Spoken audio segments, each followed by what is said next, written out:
Welcome to another live stream edition of the Hard Rock Show. This is going to be interesting to see how this goes because Jeff jumped in while the pre-roll was going. So hello to Jeff because we're going to say hello on the fly. Hey, but Jeff. in this episode, I'm Andrew. I'm Dave. I'm Conrad. I'm Jeff. Hey, here we go. We did that pretty well. Yeah, we did. My timing is impeccable. I'm like, It's what fucking is bang going on. on? Yeah. Like we were holding out and we're like, no, we'll just make him a late arrival. And then you jumped in while I was doing the pre-roll there. So I was like, well done. Nicely timed. Nicely I'll tell you timed. what, it was. You I done didn't know that what the well. hell was going on. I thought, what's going on? Yeah, I had no idea. So I just played it like I knew what I was doing. You That's did it well. how we run the show, man. Yeah, That's it. exactly. Everything we do is wing it, man. That's the entire ethos of the show is just fucking wing it and see what the hell happens. So that's what we're doing. We have a run sheet, but that's about it. All right, speaking of a run sheet, tonight we are going to be going through, we're going to kick off our King of the Riff concept album edition with a battle of Tommy from The Who versus Imaginaerum from Nightwish. We're also going to chat about some new tunes, obviously, as we're going to pick our vocalists for the Big Four supergroup. We're going to discuss the recent farewell announcement by Aerosmith. We're going to talk about the campaign to save the tote and more. If that's not enough, we'll also have the usual stuff like the bin at the end of the episode as well. There'll be links in the description for reference tracks and that we're talking about, so make sure you go and check those out. Do the same thing for our fantastic sponsors. A big thank you to Squid Ink Screenprinting, Alt-Cvlt Rockstar Finance. Their details, just like ours, are in the description box, so make sure you give them a like or a follow. And while you're doing that sort of stuff, give us a like, a follow, or a share too. Give us your thoughts, say hi in the comments, all the usual stuff that everyone gets you to do. We're no different, but please jump in, say hi, and give us your thoughts on this as we go along. And yeah, while I've got everyone's attention, Jody says hello to everyone as well. So Hey, there we Joe. go. Just like every week. What do we got here? So Nicole is here saying evening all. Good to see you, Nicole. Hopefully you're keeping well out there. Same with Andrew. Good to see you. Going hello, guys. Michael too. Good evening, everyone. Good to see you. So far, I'm not seeing any Facebook comments, so let's see how this goes with Facebook tonight. I don't know if anyone's on Facebook tonight. And Nicole saying hello, Jody, which is very nice of you, Nicole. Thank you very much for that. Alrighty. I'm going to assume we have Facebook people because we've got a couple of likes, which I can see. And then I've got, yeah, okay, cool. That's all right. Oh, there we go. Sonia's going hello, all. Good to see you, as always, Sonia. Oh, hello, Jolie. Jolie's going hello. I'll be watching the whole show tonight. We're not getting on your break. That's a great one. So that's awesome. Yeah, Sonia, I can see the different platforms as they come through. It was unusual run to get a half dozen YouTube comments before I even get the first Facebook comment. Usually it's the other way around. So it was cool. But no, it's good to see those two platforms working well for us. And Vinny's gone, evening, fantastic four. Thank you very much for that. Some kind words there indeed. Yes,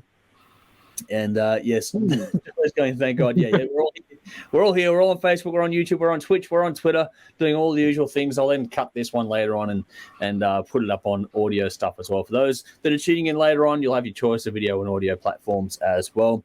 Chris is here too, saying, evening, lads. Good to see you, buddy. Hopefully you are keeping well out there. Michael says, give me another drink, Jolie, please. And Sally's here saying, hey, guys. Good to see you as well, Sally. As always, love having you around. Same with Basher, another regular. Good to see you too. Hopefully you're keeping well. And, yeah, we're going to be having a lot to get through, so make sure you give us all your thoughts, as much as you want to anyway, as we go through things. Now, the premise at the end, or the main thing for tonight, is that we have Conrad here to help us out with the King of the Riff concept album edition. It was his idea for a concept album battle series, so we're going to be doing this over like the next 9 weeks. Today is week 1. But before we get stuck in all the usual stuff tonight, let's do the rounds. Dave, how's your week been? Yeah, I'm good. I'm tired. Life is busy. May is my insane month, and I'm most of the way through my first glass of wine, so I'll probably duck out and grab another one soon. So tonight's going to be interesting. Good old LD wine brings out the best in Dave. Fuck yeah. Now, how is my week going? Jesus Christ, it's getting busy. My daughter's off to school camp soon, so we've been getting her prepared for that. Been to the shops to get some stuff, some luggage, some everything. And she's also going to high school next year, so we've had open nights, we've had school tours, and I could bang on and on about how cool this school is and how impressed I am. I'm actually shocked and happily, my expectations weren't this high, because you hear a lot of horror stories about high school and teens and everything, but yeah, I am really, really happy and really, really impressed. Everything you were telling me before we went live tonight, like, sounds like a great fucking setup. So it is amazing. I would love to go back to high school. I really would. I hated high school back in the 90s, but I would probably thrive in this environment because it sounds like people actually give a fuck now. And there's so many different programs that cover everybody's interest, and you get to go with everything, and then you get to pick what you want, and they encourage people to find their passion. And if you're not good academically, they will help you get an apprentice in year 12 if you feel that that's your path, and it's all provided for. There's so much support for kids these days. You hear so many negative stories in media about schools being overpopulated and overcrowded and bad funding, and nobody gives a shit. But it's to my experience, I am really happy and impressed. But May also gets really busy because my anniversary is coming up with Julia, and we both went on a school tour. We went to the same high school, so it was cool to be able to talk to somebody who has a comparison to the way things was for us. But our anniversary is coming up. My son's birthday is coming up. My daughter's birthday is coming up. So I spent the afternoon at the shops buying some presents for Rory. He went to the dentist last night, and he's 9 years old and never had a filling, so he's quite proud of that. And we had a bit of a meltdown at work today. He had to pull part of that apart underneath because I opened the valve to start the pour with the hot wax, and I had to literally hang off the valve, and my weight, 80 kilos roughly, pulled the damn thing open because it's so like little bits of wax have just seeped in all around the seals. So after that, we could not close it afterwards to start another batch. So we actually pulled that whole thing apart. With a heat gun, we melted all the shit around it. So never fun disassembling stuff at the best of times, but when you have to use a heat gun and really clean stuff, things get hot. I have burnt myself with a heat gun in the past, but nothing too major today. Apart from that, life is good. The Reserve Bank can go fuck off and kill themselves. But, I was waiting for that. That'll be a bit later on, I'm sure. No, I'm trying to keep things positive, but it's tough. You just keep drinking, keep listening to music, and keep having fun. Now I'm going to shut up before I monopolize the time and ask Conrad, how are you doing? Well, thank you. I'm doing all right. Not as eventful as your week. I have job service providers to deal with saying, are you going to get a job? And what are you doing with yourself? And I say, look, I'm going away. Just tick the box. Tick the box, do your job. And just they're like, oh, okay, you're going on. Yeah, so they're not too happy about forking out for courses, which I've asked for. So look, I'd appreciate a forklift ticket. Thank you very much. You fund that? And they're like, no, we're not going to fund that. So we'll fund a bar course for you, but we won't fund you, what you want to do or something that might be useful. So, just fighting with that sort of bullshit. But, I'd take that, man. Funding a bar course, I'd drink everything I could, then leave the country. Well, it's not that kind of bar course. It's the RSA. It's not interest. The RSA stuff. It's I was thinking the same thing Dave was. I'm like, what the fuck? It's an RSA thing. Crazy. I'd take it anyway and just be completely ignorant. It's like, where's the fucking booth? I have done. I've taken the RSA course, and I'm happy to accept what they're prepared to offer, but they're not offering much. Which part of the course I do get annoyed with job service providers. I've dealt with a lot of them, and not much of them stepped up to the plate and done a lot. Anyway, that's digressing. Let's going off the track. But nice, relatively stress-free. First world problems. What am I moaning about? There are people in other countries who don't have job service providers. Yeah, that's they don't have jobs. Yep. Or food. Or food. Or food. Or houses. Yeah. So, I've got nothing to moan about. I'll shut up and let Jeff say hello. Hey. Thank you. Thank you. Cool T-shirt, dude. Oh. This, you mean this little thing? Or his? I'm not sure. Yeah. Yours. I can't see Conrad's properly. So the hassle wearing a battle vest, man. Like, I feel your pain. You can't show off the fucking sweet threads anymore. Wish you were Yours here. is Floyd, wish you were here. Nice. This is classic. Yeah, that's it's classic. like Nightwish. Spoiler alert. Spoiler alert. No, here we go. Yeah, because he's going for. Yeah, I won't say it. All right. Nightwish. Hey, I'm wearing pants. Don't get excited. That's a first. It is. Our people owning you. Yeah. Anyway, oh my God, where do I start with my week? I have been up and down, like just feeling like fucking hammered dog shit. Yesterday, I didn't want to go to work. Got up and did it anyway. Dragged myself out of bed, literally pulling myself along. And then just now, I finished work at 5. and I went straight to bed. And I just kept hitting the snooze. I kept telling myself, got to get up, must get up, must get up. And look at I think, and so I literally dragged myself, and here I am. Oh my God. I'm a dedicated guy. I had to come. I said I would be here. I'm here. Let's just shut up and let's get on with it. Yeah, I'm here. Fucking hell. I feel like death warmed up. This is going to be fun. Jeff's ill. I'm on the way to being drunk. Conrad's leaving the country. What's happening in Andrew's world? This way. Exactly. Me, in my world, it's all same old, except for the problem now of I'm logistically organising us, or my wife and I are organising us to do the move, which is a lot. It's a lot. So we're getting our youngest, we're setting him up to move out, and so he'll be with his sister soon. We're selling off assets that we're not going to take with us that we don't need anymore. So it's all part of the downsizing thing. We're organising removalists to do backloading stuff so we can freight things up and down without it costing us an arm and a leg. Working out we're going to leave at people's houses just in the short term, just while we go and do things back and forth to minimise the immediate outlay, and just that logistical side of things on top of working the day job and on top of doing all the editing for the show and sitting down and doing this sort of stuff. I love it all. Everything's good, but it's a lot. And so this week, and it's just a little harder to get on top of things as much as I would like. So, but it is this week was a tough week in that context. But again, like Conrad said, it's all first world problems. I mean, I'm in a pretty fortunate position to be doing what I'm doing, so it's all good. The end result will be cool, man. And that's the thing. Nothing worth doing is easy. That's the thing. And we are very, very excited about it. Jody's got like 8 weeks of work left. I've got about 12 weeks of work left, and then we're out of here. So it's going to be interesting to see what happens when we get up there and just finish the build and all that kind of stuff too. So there's a bit to do, but it's all going really, really well. We're all very, very happy and excited about everything. It's just that this week has been a lot to sort of deal with in that. It's like a lot of phone calls, a lot of packing, a lot of moving, a lot of just all that sort of stuff going on. So when you're doing that, when I already have a pretty full schedule, it's like, shit, I'm looking forward to the weekend where I can sleep a little bit. But generally speaking, I've got nothing to complain about. Work is good. Everything is good. Everyone's happy, healthy, well. That's the main thing for me. So everything's actually pretty good. It was just a bit of a hectic week this week in particular. But yeah, all good. All good. Chris says you might regret asking for my thoughts. Never. Dude, Never. We have Vinny every week. I think you'll be fine. Yeah, more midget jokes. Yeah, I should start joking. I should do a joke of the week. That'd be fun. You can if you want. That'd be interesting. Yeah, I don't think you want to go. I'm not sure if we'll probably get cancelled at some point. Man family say g'day, all good to see you as well. Hopefully you're keeping well over there. Guys here from Twitch saying hi, rockers.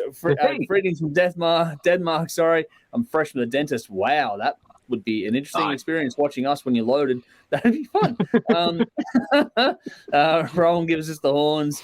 Vinny says gearing up for the king's coronation this weekend. Apparently, Camilla's pronouns will be equine and mare. There you go. There's your joke of the week. There we go. Oh wow! Apologies in advance for any monarchists out there, because I don't think I don't know about Conrad, but I don't think there's many of us here. No, not a fan. No. Nicole says, yeah, my son's school excels in sports for those not academically gifted, mainly NRL, but hopefully can get them on board with AFL. That'd be a good one for you, Nicole. That'd be awesome. But either way, sport can be great.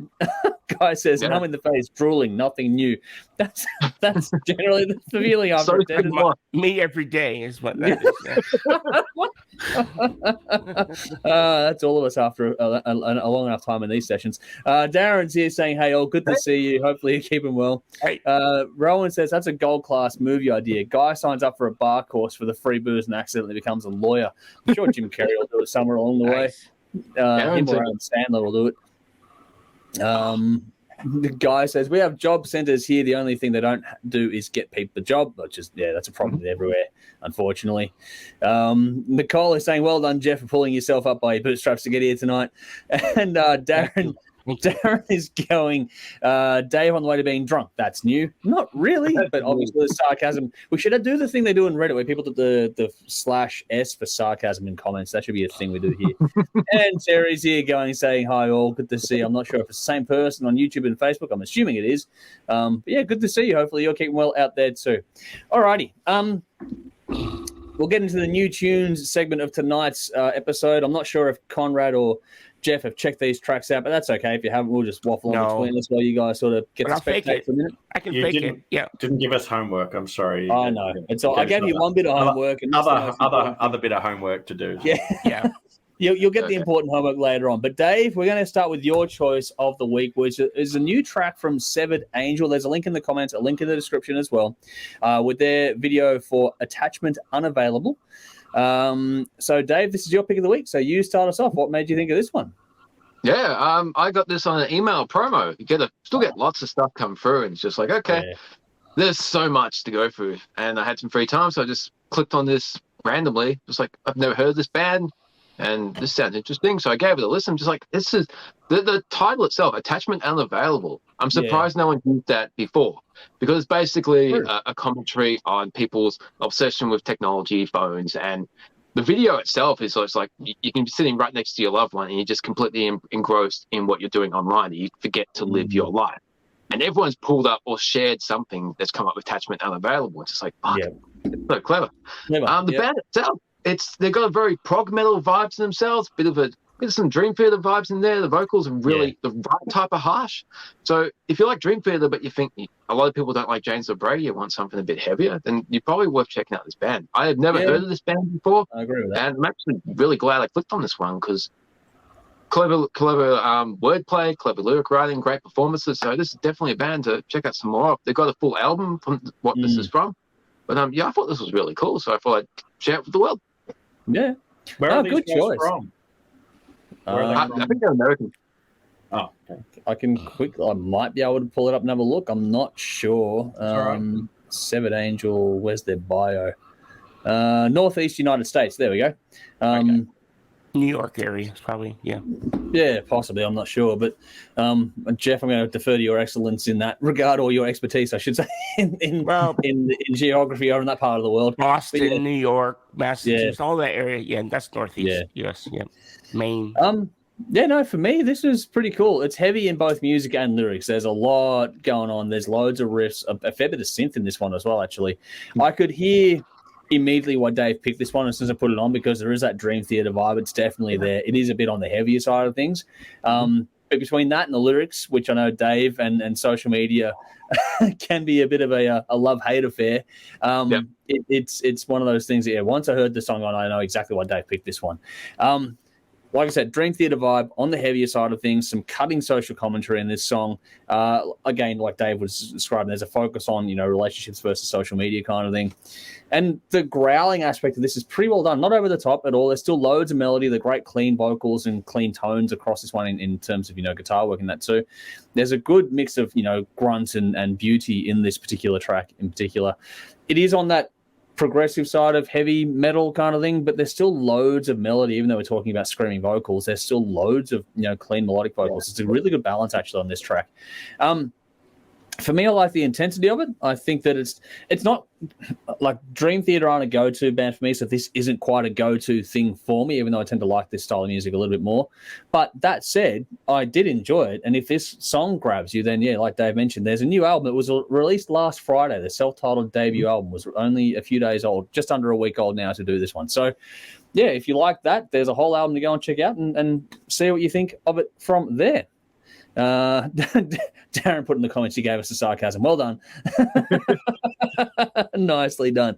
All right, on to my pick for this week, which is a bit of an older choice, but I haven't gotten around to doing this one yet, so I wanted to put it in this week, and that's the latest single from Carly Jewel. It's a track called Open Roads. Again, there is a link in the comments and in the description, so go and check out if you want to. But Carly Jewel is an artist we've been following and appreciating for quite some time now.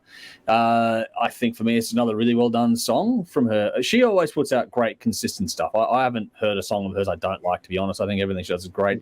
But I like how this one in particular leans into rhythm more by using the drums and the vocals in the verse part a lot more than anything else, which is really cool. It was a nicely done little trick there. But her delivery, her vocal delivery, her style, her uniqueness keeps getting better with each thing she puts out. There's not a lot of flash in this song, but it leans into storytelling really, really well, which I really did appreciate about it. I think the storytelling side of this, the lyrical content, the delivery of that was the highlight of this song for me. Each part of the song, so the, bridge, verse, chorus, all that sort of stuff. You want to get into technical, jargon when it comes to the writing of it. Each particular aspect of the song has its own unique or distinct feel to it, which is cool. And there's great tones across the song as well. It's a nice sort of mid-tempo rocker in general that kicks up a gear, and it gets really chunky it's in the middle toward the end. It really does sort of rock it up a bit harder too, which is cool. There's some nice bites, some nice harmony in this one as well. I love the rumble to it. And if you haven't been following Carly Jewel, then I can't recommend her highly enough. I think she's fantastic, and I think this is another great addition to her catalogue. What about you, Dave? Yeah, much like you, man. I've liked everything that she's released. I've seen her live a couple of times. Most recently was a couple of years ago with the Damn Orange, and then back in the old Elephant and Wheelbarrow days. But fuck, she always puts on a great show. Her songwriting is always amazing, and performances are outstanding. And yeah, I didn't know this was out. So when you link this through, I'm just like, oh, this is cool. And as soon as it comes on, I'm just like, holy shit, this is awesome. This is probably one of my favorite songs she's released to date. It's instantly catchy. Vocals are great, as always. The composition creates really nice mood, and I like songs like this that do create that mood. Part of that comes from the clean tone melody over a distorted guitar riff. That always works so fucking well. And there's a great story in the lyrics. So I really, really like this song. So if you're unfamiliar with Carly Jewel, this is a fantastic starting point. But everything she's done is great. Definitely check her out. Nice. Cool. Glad you liked it as well. Where's she from? She Melbourne? Yes, Melbourne. Yes. Oh, she's from Melbourne. Oh, okay, cool. Yep. Cool, excellent. Yeah. She actually works not far from, I don't know about now, but she used to, a few years ago, worked not far from where I used to live in Cranbourne. So I'd go, we'd see each other quite often back around there. And she's a fantastic person to boot on top of all this sort of stuff too. She's really wonderful. Nice. Really nice person. She gigs around Melbourne. Yeah, quite often actually, generally speaking. So she was doing a fair bit. I'm unfortunately have left, so it's a shame I've left. Yeah, I know. No, well, maybe I don't know, but no, she's really, really good. She's got some. I think her next stop is to actually go on a Japan tour. So, cool. And then from there they're trying to line up a US tour as well in the near future too. So there's a bit going on in the Carly Jewel world. So it's good times ahead. The album Phoenix from a couple of years ago is an absolute ripper as well. So yeah, if you like this one, yeah, definitely check out the rest of her stuff because she's got some great cracking music out there too. Nice. All right. I'm going to get a drink because the hot topic is going to make me sad. Oh, okay. Well, while Dave does that, I'm going to get onto the gig plug in just a second, actually. But David says, "G'day, fuckers. I've had a few beers. Rock on." I see Tommy, no pun intended. Huge Who fan. All the best. Cool, man. Good to see you. Thanks for jumping in. And you're welcome to keep drinking because we're going to keep drinking ourselves. You're all good. Yeah. And Tommy is coming up a bit later on, so that is happening. And Sally says, "Love Carly. This sounds great. Definitely a fan," which was good to see. It's good to see some love for these guys, for Carly as well from Sally. I know Sally is a big fan, and a lot of us are, to be honest. So yeah, she always releases great tunes. So yes, wholeheartedly endorse Carly Jewel. Alrighty, in the comments, in the description, as usual, there is a link. This is the last chance to save the tote. We've covered this one before. But the reason why we're bringing it up again this time around, for those playing along at home, is because 6 hours ago, the Last Chance Rock and Roll Bar put up on socials. The target is $3 million to get for the Last Chance Rock and Roll Bar to buy the tote and to make sure it stays as a live music venue. They intend to wrap it up in trusts and whatever legal red tape they can do it to make it basically permanently stay as a live music venue, a part of Melbourne's fabric, as opposed to seeing it get torn down and replaced with apartment buildings or whatever else they can do with the space. So the people behind the Last Chance Rock and Roll Bar have been running this campaign for quite some time. There's about 48 hours to go to reach a $3 million target, and they're at 2.3 plus now, which is actually fucking remarkable. Now, this is honestly, I'm going to be blunt, this is more than I thought they'd get to be fair. Like, I really did think that they would... We were doing it a few weeks ago for those who were playing along, and they were sort of hovering between the 1 to 1.5 million kind of a thing. They were slowly growing there.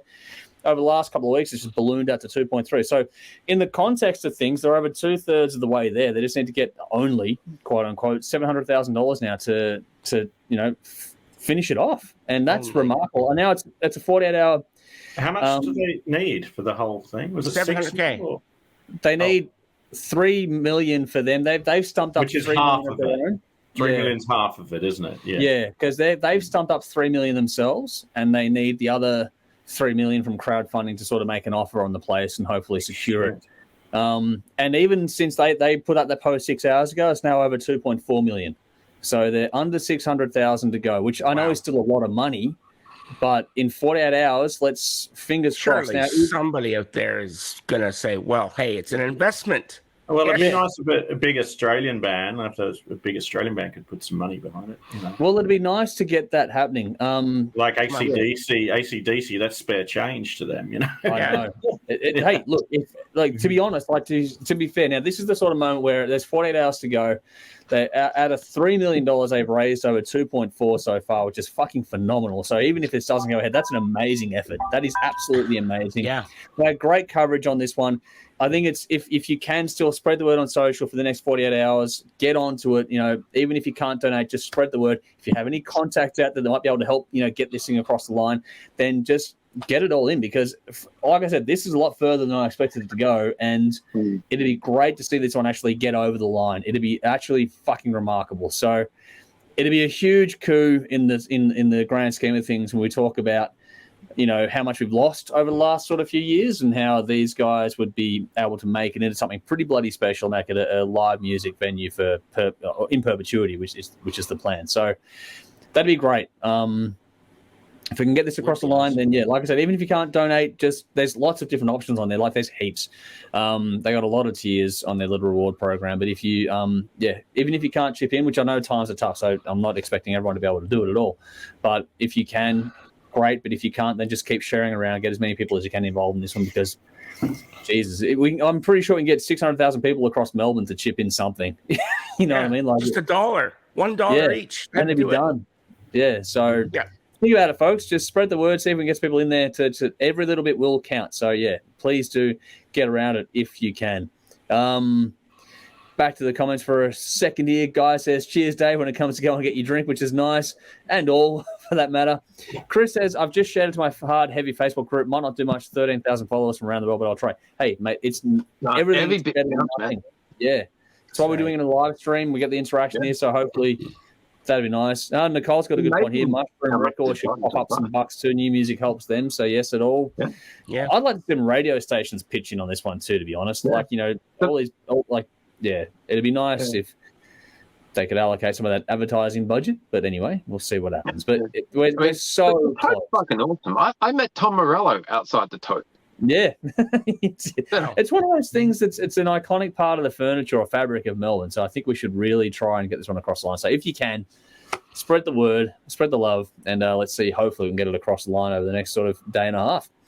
String Theory Studios. Hey, Carl. G'day, boys. Nice shirt, Dave. So there we go. Hopefully you're keeping well out there, buddy. Cool music from your side of things too. You've done a new track recently, which is very, very nice. Well done. Just for the record there. But all right, Dave mentioned we have a hot topic that's going to make him very, very sad. So we'll start with Dave very shortly. But in case you missed it, Aerosmith have announced their Peace Out Farewell Tour. As far as I can tell, this looks like the absolute end of the road for the band. I don't think there'll be any studio album or anything like that coming out afterward. There might be, obviously some from the vault kind of material or, live things and all that kind of stuff, but I don't think the band are going to get together and write and record a new album.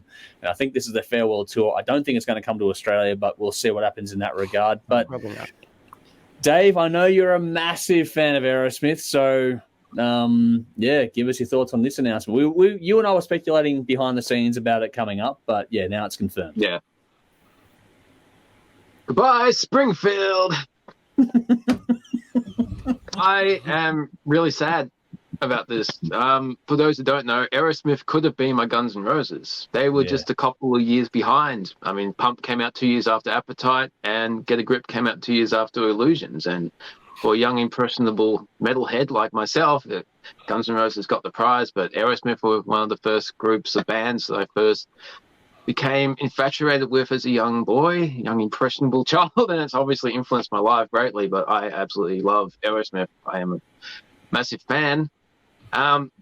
Kiss are calling it quits soon, which is making me sad enough, but I've seen Kiss live. I never got the chance to see Aerosmith live, so I really don't think they're coming down here. I don't think health-wise and age-wise that they're able to travel too far. I think they can do their performances, but it's pretty much, it is all the US dates. They're not going to Japan, they're not going to Europe. they're not coming here. It's 40 dates. They're playing their hometown. Last date's on the 26th of January. I doubt they'll come back like Kiss have, or like so many other bands. I mean, Ozzy Osbourne has says himself, fuck retirement. You know, retire from what? Rock and roll is not a career, it's a passion. If you Ozzy's recently said he will go back out on stage even if they have to wheel him out in a wheelchair. Yeah, which is remarkable. Yeah. But just think about your average worker. Yeah. Retire. The next major step in your life is death. In a person's life, you retire from your career. That's it. And when you go to work, nobody gets up and cheers for you. That adrenaline rush you get when you step out on stage in front of a fucking stadium. Nobody wants to give that up. The mind is willing, the body isn't. And Aerosmith, I think the youngest one is in 71. Yeah. So, yeah, it's not looking likely, I think. I'm curious to see how these 40 shows go. And I know they've already started releasing live concerts on their YouTube channel. Yeah. But, the drummer, Joey Kramer, is sitting it out. His wife has recently passed on. His health isn't that great, so he's spending time with his family, and deservedly so. He's got nothing else left to do. His drum tech is taking the skins for this, but Steven Tyler had his issues over the years, but he can still perform. They did a residency in Las Vegas the last few years. Yeah. Interrupted by COVID, but seeing videos from that, they can still go. They can still perform, so they might not have the energy, the stamina, or the consistency of being able to do a massive world tour, and I think they know that. Yeah. But we're coming up to that age where so many bands that we grew up with are calling quits. And, you know, everyone's criticizing Vince Neil's vocals, Paul Stanley's vocals, but they're just one person. You can't change, vocalists can't change his throat. Guitars can change their strings, and drummers can change their skins, but vocalists, but they're just one person in the band. So I don't mind a singer not being able to go to the level that they used to be, because I still get to see that band that I love when I was a kid. I think unfortunately, we're upfront about it. I think that's the thing. If you're upfront that things aren't quite there, then that's cool. Yeah. We can't turn back the clock, which really sucks. Mortality is coming for all of us, and all these scientists are focusing on all this AI and how you can recreate stuff. You can do the next fucking Kiss album, but man, they're still alive. Focus on rejuvenation and revitalization and turn the clock back, and the fountain of youth and everything. Save the originals. Don't recreate them. Just save the originals, because I would love for fucking 80s to come back right now. But unfortunately, it's not going to happen. There is a patch coming for the battle jacket of Aerosmith with the wings. It's the purple logo on the pump. Took ages to find one, but I found one. Going on the back, underneath Appetite for Destruction. So that's the original group of bands are going on the back. I absolutely adore Aerosmith. I think they've had a remarkable career in 50 years. I think that the world would not be the same without them. The band that got it all, lost it all, got it all back, went on to achieve remarkable things within pop culture, not just within rock and roll. They transcended that a long time ago. And the world would not be the same place without them. It really would not. And I think we're not going to get a band like Aerosmith again. So the story's coming to an end, folks. Sad, but that's the reality. Yeah. Well, what about you, Jeff? What do you make of it all?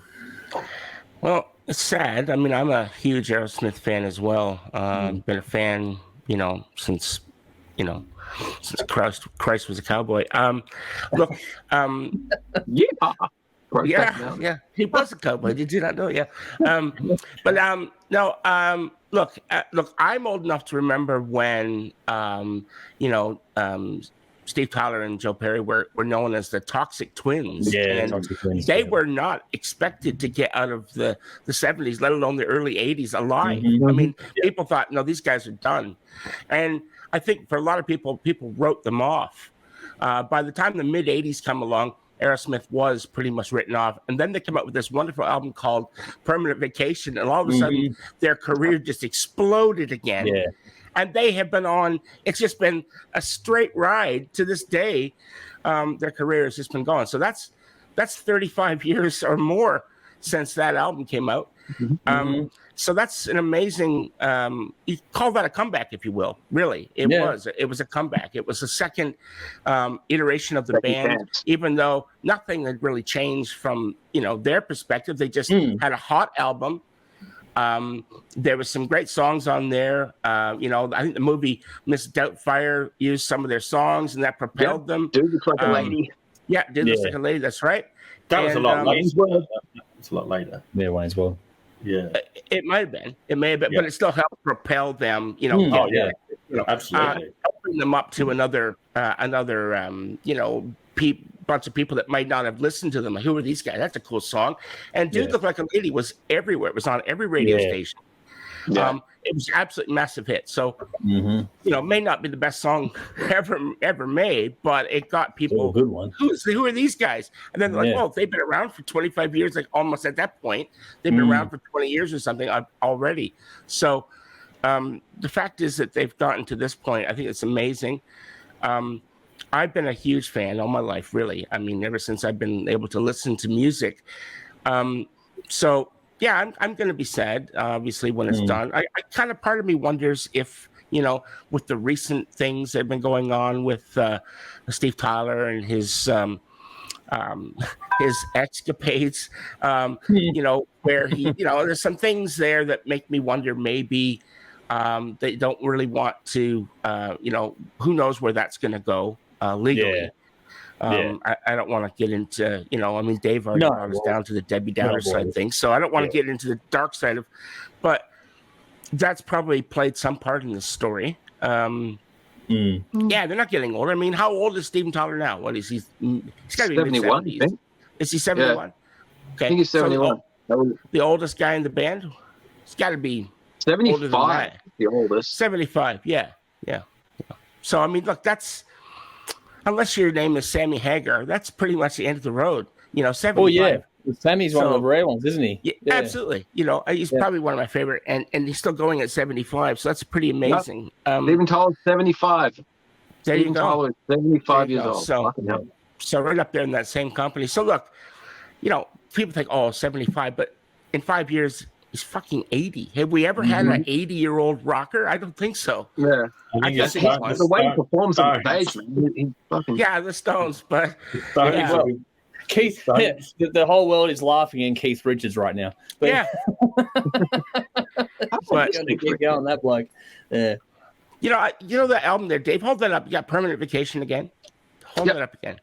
Okay. See, I had that album what they did was they reissued that album shortly after it was released. The original version, that logo was in red and it was almost obscured. You couldn't see it. So they had to go back and redo it and make it yellow.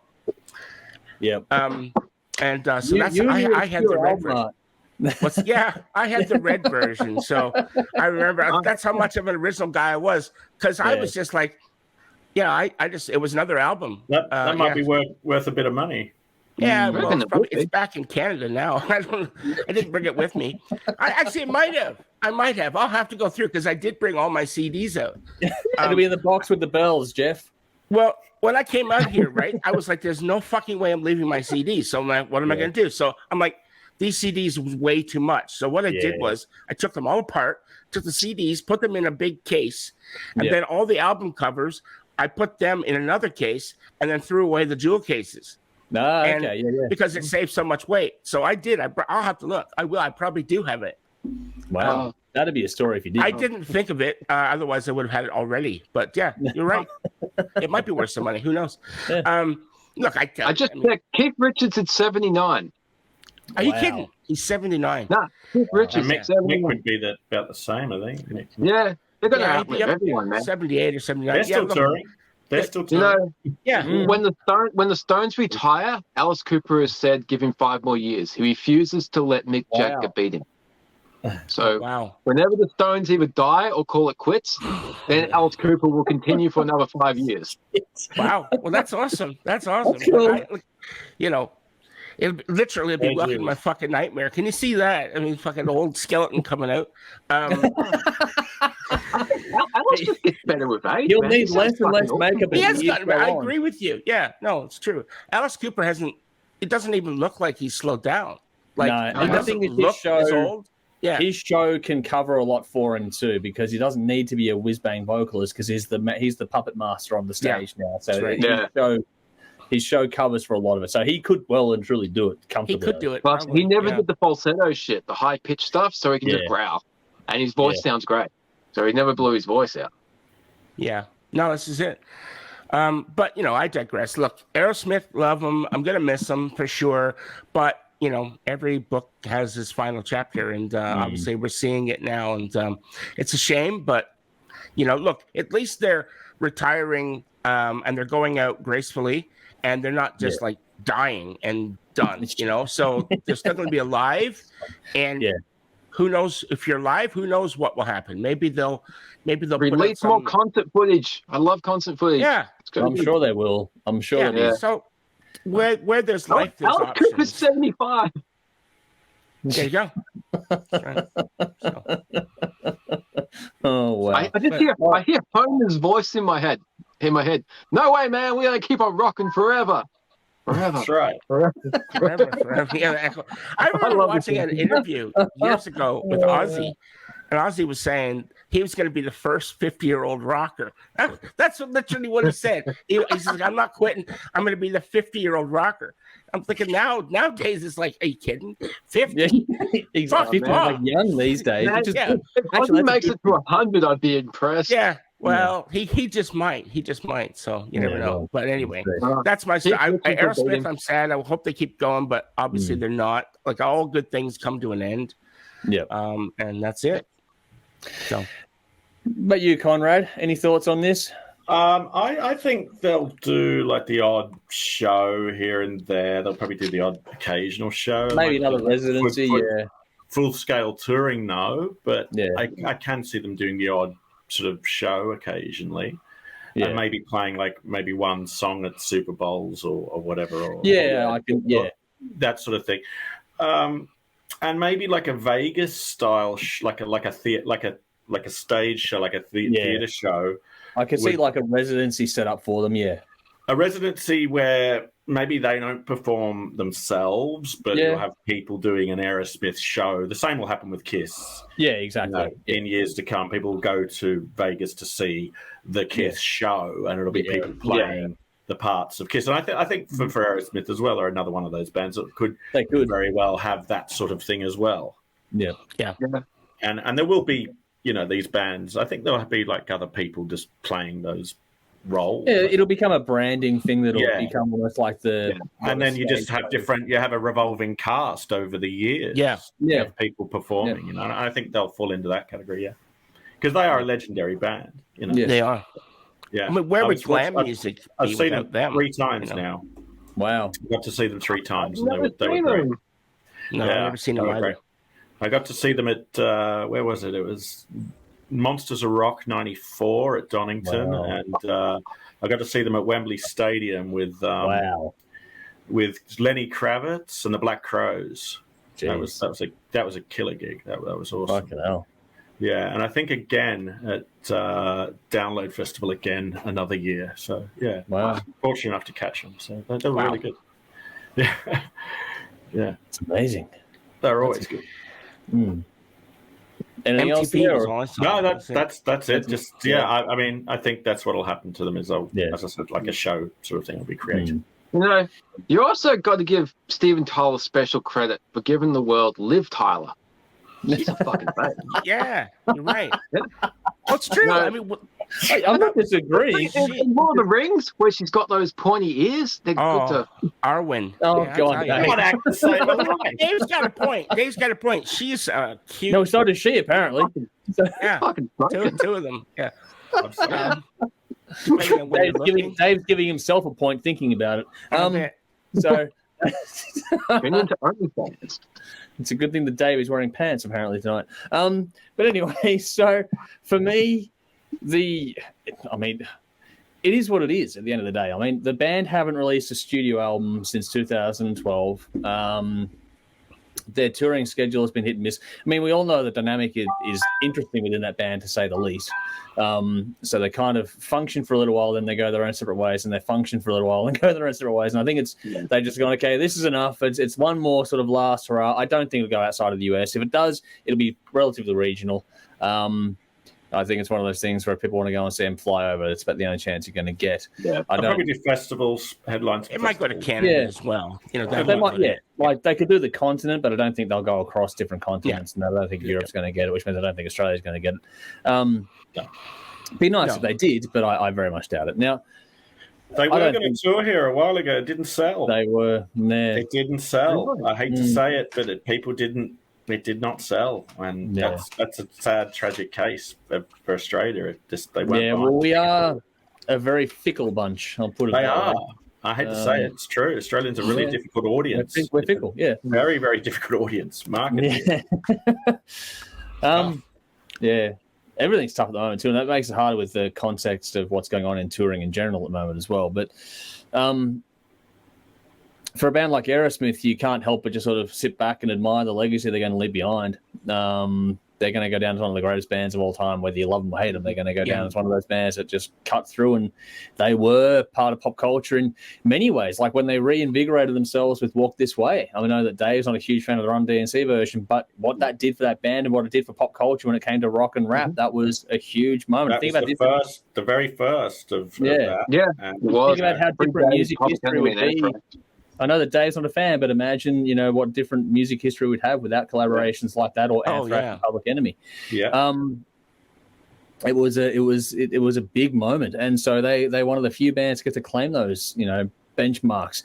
Even things like that aren't on the album tracks, the soundtrack work they've done. Everyone mentioned other stuff, but things like Don't Want to Miss a Thing for Armageddon. That was another monster moment when that came out. It was everyone was playing that song and watching that video and stuff, and it's one of those they just managed to hit the right sort of moment at the right time, and that's you're lucky if you do it once in your entire career, and these guys did it a few times, and that's on top of everything else they did to each other and themselves along the way as well. Like Toxic Twins mentioned, they put themselves through the ringer, and they had some dud moments in there too. They weren't always firing, but they managed to come back and keep it going. So all the best to them personally.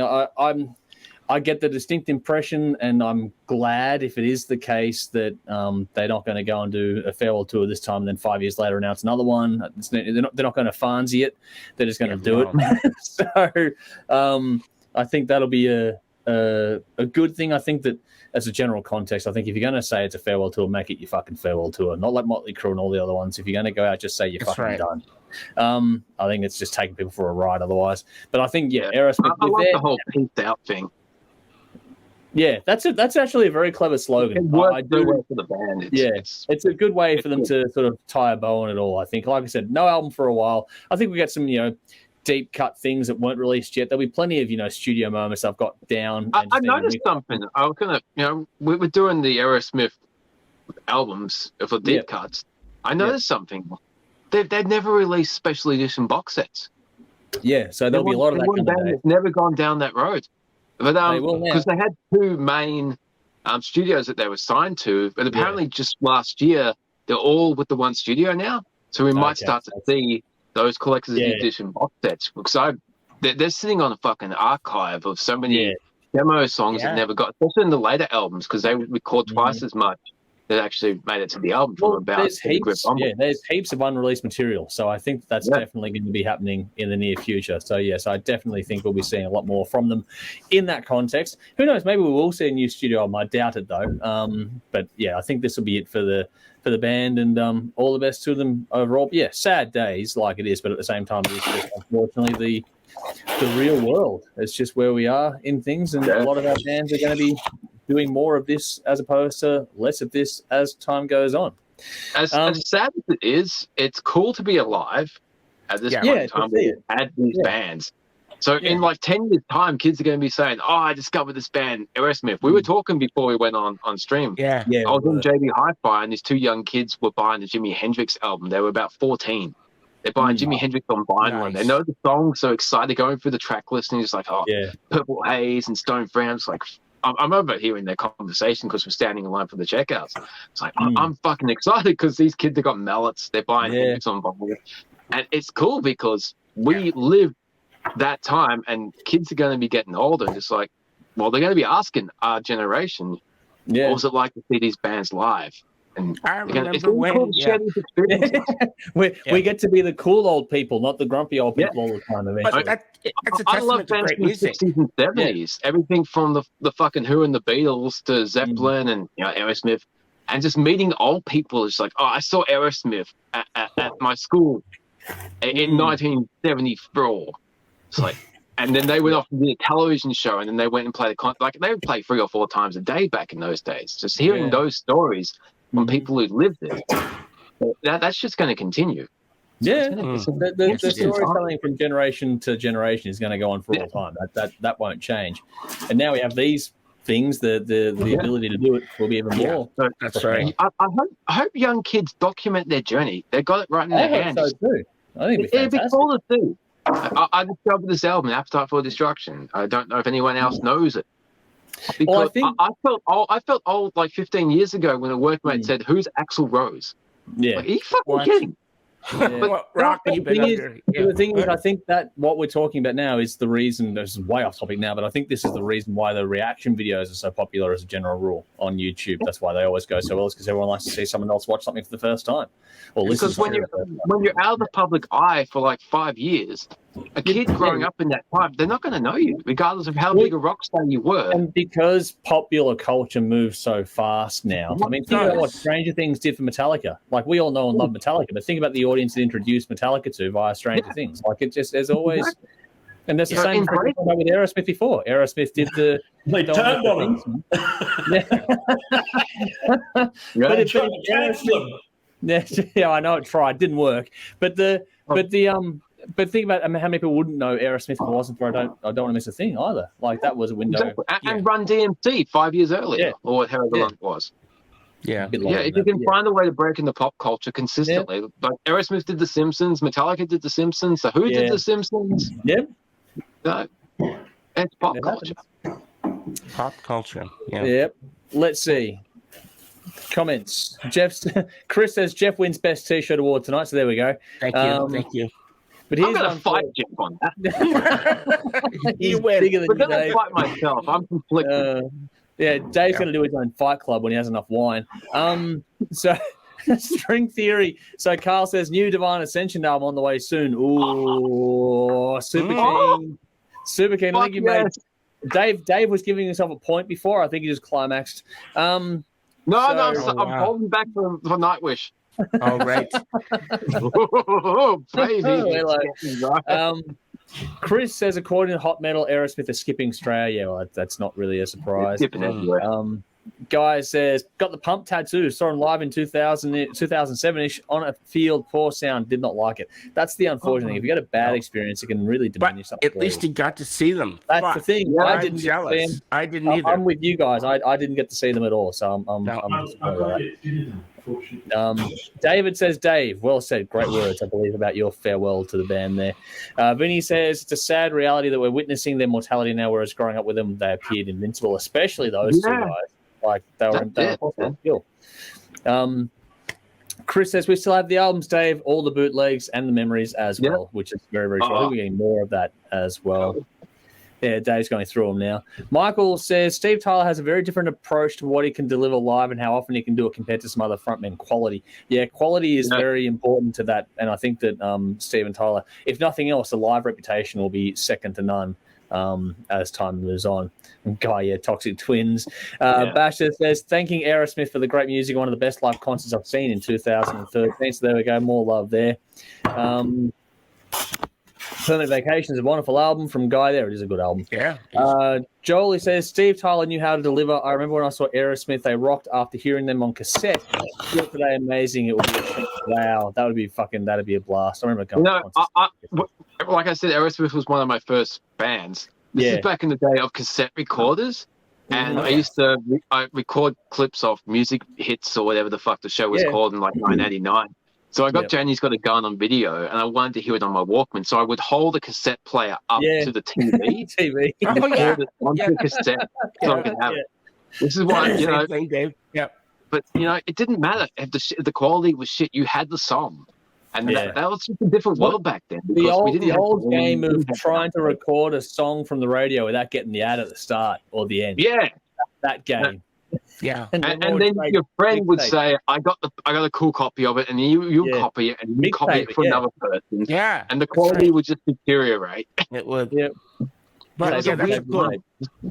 I used to do the same thing. As a kid. It's funny, recording like to the TV, right, with cassette.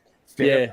I mean, this is totally off topic, but the classic show Doctor Who, right? Mm-hmm. Well, so Doctor Who, they went and they in their infinite wisdom, the BBC in the 70s, the early 70s, late 60s, they needed space, so they were running out of room. So they didn't. There was no such thing as reruns back then.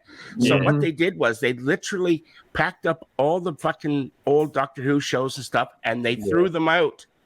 They were gone. Yep. So to this day, there's like episodes missing, right? And so, but some of those real things ended up in all around the world, and people were, I found a copy in my attic, blah blah blah. And so, but they found that back in the 60s, there was a lot of kids that there was no such thing as a VCR back then, so there's no way of recording a TV show. But what they did was they were recording the audio and they were listening, and they were using this. Now the BBC's put out things saying, if you did this, send it in to us, and then they're recreating the episode because they've got this only version. They're adding animation and stuff, and that's so cool. These episodes, otherwise they'd be gone. So many lost episodes are coming out on DVD with the original audio, but with animatic designs to get these episodes out. That's right. So it's like amazing. I mean, Blu-ray obviously, it's a hands up, who's a nerd? Yeah. Animation's a cool thing. I just got the announcement the other day or yesterday, I think it is, that Babylon 5 have a new animated movie coming in the near future, which is cool. Yeah. So it's like I love Babylon 5. Oh, Babylon 5 is fucking amazing. If you're into sci-fi, we're getting way off topic, but if you're into sci-fi, it's the best shows ever. We got from Aerosmith to Babylon 5. Anyway, back to Aerosmith for a second. Only here. You won't get this anywhere else. Chris says Aerosmith were totally unique compared to all their peers of any time in their career. Joe and Brad's guitar work was so unrock when it was actually broken down. It was just a unique band who always saw the mist. This is very true as well. Yeah. He says, at least they gave a killer asteroid an entrance theme into the World Wrestling Ring. So there we go. They're one of the few bands that kept the lineup together all the way through, didn't they? There was in the early 80s they changed lineup slightly, but but then it came back. Pretty much. Yeah. It's not many bands like that. No. Very, very few. What have they done to the glam? Like, what would glam have been without the influence of Aerosmith? So many glam bands will reference Aerosmith because Aerosmith was glam before glam was cool. Yeah. Well, they also had a bluesier feel to them. Yeah, exactly. Yeah. So, but even just the ability to put in that, you got the glam influence, but what they did with the honky tonk or the hillbilly side of their style of music too was just so well done as well. Like they had a lot more. With the exception of the Rolling Stones, they're probably the very few bands that actually jam with all those old Delta blues bands, like Howlin' Wolf and fucking Muddy Waters. Now, Joe Perry would have hung out with those guys like Keith Richards did, but those guys are long gone. When Joe Perry's gone, that connection is gone. Is lost, yeah. Without those guys, you wouldn't have rock and roll. Well, that's the thing. Cool. I'm going to go through some more comments quickly while I can. What do we got here? Vinny, Asteroid. So I'll go back to that. Guy says, I think Walk This Way with Run DMC relaunched them back in the mid-'80s. Exactly did. It was needed. I don't like how they changed the lyrics to that song. Oh, it makes sense. As far as hip-hop goes, I don't mind Run DMC. When I'm really drunk, It's Tricky is on SingStar. And I can rap like a motherfucker, man. I used to work with this Sudanese guy. When you're drunk, remember that. I used to work with a Sudanese guy back in Big W days. I used to have the Phil crew over for parties and drunken barbecues. Then we get the SingStar out, and we do It's Tricky and White Boy Vanilla Ice and shit like that. But I would kick his fucking ass, and we were doing It's Tricky, and he's like, Dave, can you slow it down? I'm like, I can't fucking slow it down. It's SingStar. It's not goth rap.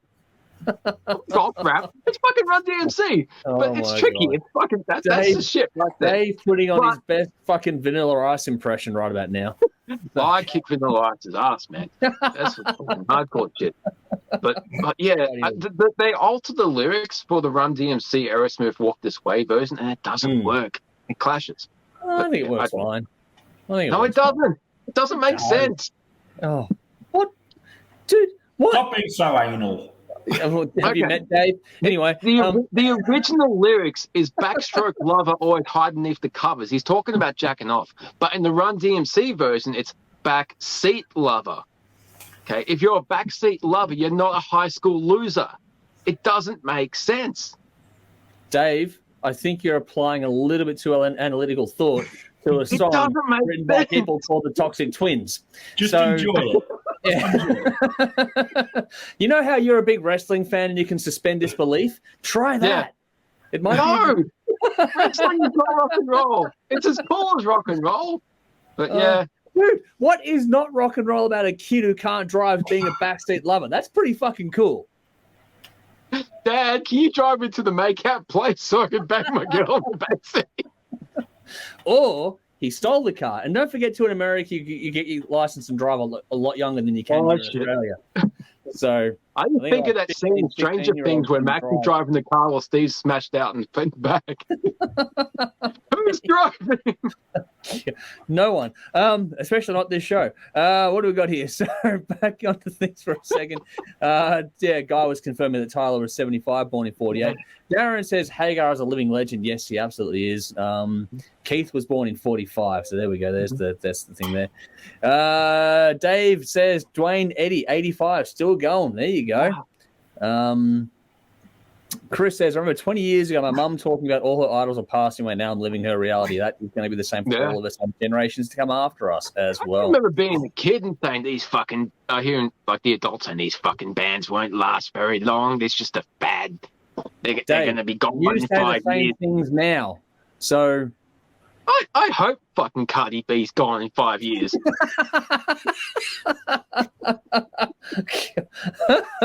Alrighty. Chris says, let's not talk about that one. Chris says Alice has 1 billion more chops than the Stones ever had. Fucking overrated hacks. Ouch. Ouch. That's I like the Stones. I fucking love Cooper. Yeah. Guy says my real middle name is Keith, named after him. Wearing the skull ring now. That's a cool touch, man. That's really, really nice. That's a cool little touch. Andrew says I'm hoping that named after Rory Gulliver. What was that? Rory. He's named after Rory Gulliver. Oh wow, cool, nice, cool. Because Julia wouldn't let me name him Axel. No shit, Sherlock. I don't blame her knowing you. So it was Axel or Zach. Zach would have been cool, but no. We've got the Zach. Name people up. Not for anything other than just they like the name. So that's it. Oh, Hendrix would have been a cool name. She's like, that's the name. That's what you call a dog. I was like, what? That's like Indiana Jones. Anyway, so fucking way off topic. Andrew says, I'm hoping they have the energy to do a full world tour because Aerosmith are a band I've regretfully not seen. There's a lot of us in that boat tonight. Yeah. Jolie says the Coop rocked. Yeah, he's fantastic live. I have seen that one. Fucking god. Yeah. Chris says Steven Tyler needs to be set in bronze for the greatest lyrics ever penned. Pink. It's like red, but not quite. In the same conversation, as how much love we're giving Sammy Hagar right now. Let's not talk about lyrics. Vinny says Liv Tyler and Empire Records in that tartan skirt. Wowee. Well, yeah, that's a fair point. Yeah, Michael says Aerosmith way back was awesome. Not only did the band play live so good, in addition to an incredible voice, Steve Tyler's physical antics on stage, part singer, part circus performer, amazing. Yes, that is very, very true. They released a video from 1989 that I was watching when we were preparing, and they did Dude Looks Like a Lady, and Steven does his run up the drum riser all around the back, comes back and just misses the what a funky lady part, and I start laughing. Rory's like, what's funny? He goes, he missed his cue. He's like, what do you mean, Daddy? So I run it back. I'm like, watch him. He's running, and he gets there, and you can see him. He's not going to make it, but he starts singing before he grabs the mic. So regardless of what antics he's doing, he knows where he's supposed to be. Yeah. And who gives a fuck if he's on cue or not? It's rock and roll, man. It's not supposed to be perfect. Very few can do it. I think Bruce Dickinson's about the only other one I've seen with as much energy on stage. So he's that's a unique skill to do that one. Carl has said, when they appeared on The Simpsons and told Mr. Burns, "Go to hell, you old bastard." That may have been the greatest moment, I think. So there we go. Oh, no, hang on. He's got, no, wait, that was the Ramones. So there we go. Yeah. I think it was the I just realized, I haven't seen the episode. I was looking through Aerosmith stuff on Wikipedia. Joey Kramer reappears on The Simpsons in a later episode. Oh, wow. Did you know the scene where he's like, "Mrs. Krabappel, I need my drumsticks." There's an episode in season 25 or 28 or something where they go through all of Mrs. Krabappel's past lovers. Wow. And Joey Kramer turns up. I haven't seen that one. Wow. And she ends up married to Ned Flanders. Yeah, that was a weird one. That's fucking weird. But yeah, she got boned by Joey Kramer. No, there you go. I mean, how's that? To be fair, with the drummer, she didn't get Steven Tyler or Joe Perry. Yeah, but in that universe, it's still a shorter list of who she didn't try to bone. Yeah. So that's the way it was. But that's cartoon. This is your future. Hey, at least I'm not taking your kids to school, Dave. Carl also says they did the Flaming Modes episode, also highlighted their career. The Flaming Modes episode is an iconic piece of TV. Vinny says, and now let's look in Thor's fridge. So going through the kitchen. I'm cooking. I'm actually doing some food cooking. Wow. There we go. Enjoy. Cooking with Thor. Oh, I would pay to watch this reality TV on the Hard Rock Show. We are breaking with the Avengers. Wall. Oh my goodness. I'm cooking as we speak. I've got to get out of the kitchen before Mum goes to bed. So right, I've got to get myself fed when Mum goes to bed. Chris says, can you imagine the retirement villages in a few decades with the hard rock and metal asses living in there? They're going to be raucous as fuck. Not only are we going to be annoying and drinking, we're also going to be deaf, so it's going to be madness. Yeah. What's that you say? Walk this way.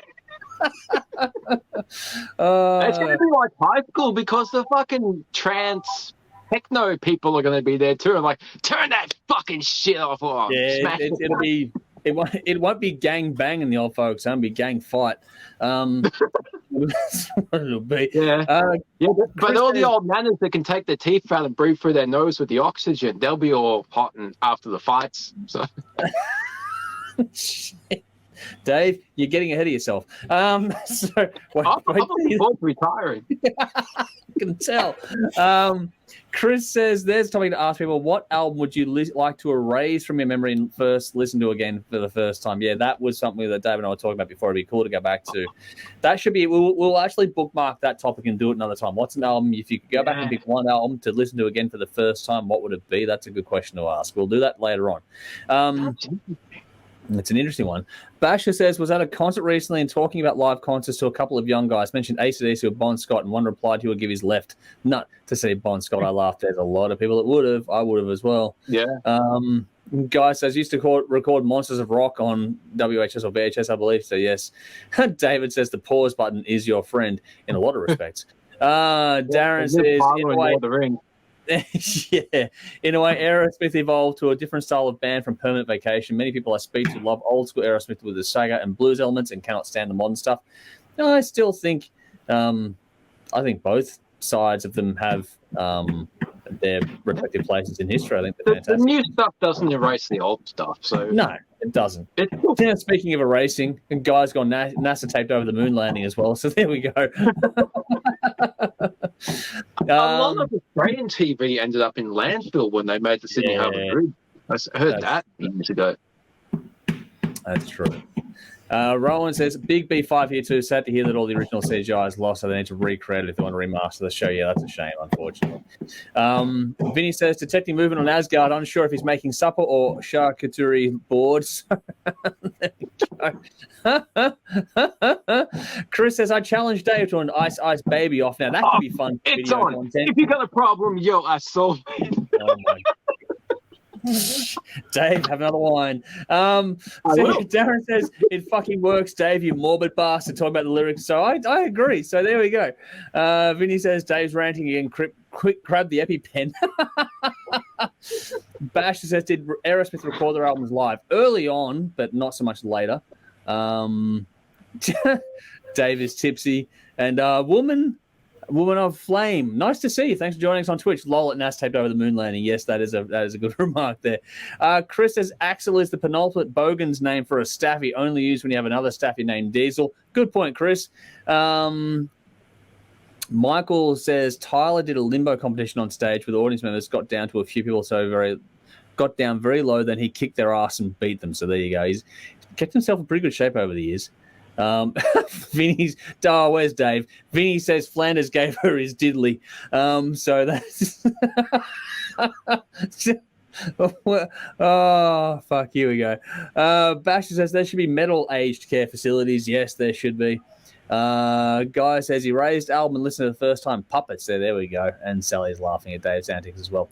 Alrighty, time to do a quick recap because we are going to finish off our building of the supergroup of unique supergroups each from the big four of thrash, so Anthrax, Megadeth, Metallica, and Slayer. Those are the four bands we have to choose from. We've done everything except for vocalists. We have done drums, bass, rhythm, lead. Now it's time for the vocalists. And I should put the randomizer while doing this sort of stuff too, I guess. That usually helps us to do these kinds of things. But yeah, so in case you don't know, that's what we've been doing over the last several weeks, is just once a week just going through and picking those bits and pieces individually. But the rules were that you could only choose once kind of thing. So once a person was off the board, they were off the board for everyone. And you had to have at least 3 of the bands represented out of the 4 that were there to choose from. So you had to have a good cross-section. So it added a small element of strategy to what we were doing with this one as well. I did do a tally of things, but just before we get stuck into things and catch us up on that, Conrad, if you've got a moment, if you could build your own... What's Conrad doing? He's making a pizza. Come back on the show. Making a pizza. It's yeah, it's, that was doing his own brand of omelette. I don't know which. I don't know where the salami's coming from. But but there we go.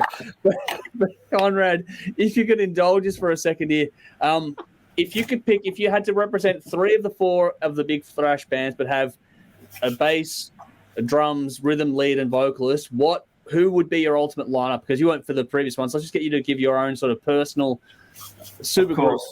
Yeah. Obviously Lombardo on drums. Yep. Lombardo on drums, and I think I'd have Trujillo on bass. Nice. And I think Hetfield on rhythm. Yep. Mustaine on lead. Yep. And have the pair of them sing trade vocals each. Nice. Good call. All right. Cool. That would be my ultimate. That would be a dream come true. Nice. That would be a fucking cracking lineup, wouldn't it? Like that would be fucking amazing. So Chris says, hang on, need to get a new homebrew. We're getting there. Jolie says, yum to the food going on. And Darren says, Thor's dropping the hammer. Asgard has a pizza chef. I've seen it all now from Vinny's. And Guy says, Lombardo, Hetfield, Burton, and Poland. That's a very nice choice as well. But we are in an interesting spot here because I've got to think about this a little bit and how we want to go about it with the other 3 of us here. Because if I was to rule out vocalists, people like Hetfield and Mustaine are already picked for their guitar prowess and not for their vocalist work. So I'm hoping you guys have vocalists in mind because everyone's got their 3 bands now, so that's all good. But it's going to be a race to see who gets to go first on this one, to see who gets to pick what. But before we get to things, I did actually tally up the scores, which is cool. So on the where are we at here? So on the rhythm guitar side of things, it was funny because Dave picked Hetfield, Jeff picked Mustaine, and I picked Scott Ian from Anthrax. And funnily enough, in the audience voting, Scott Ian was the most popular choice on rhythm guitar, nice. Which actually put me more ahead than I thought. But then when we came to the lead guitar side of things, Dave picked Marty Friedman, Jeff picked Dan Spitz, and I picked Glenn Drover.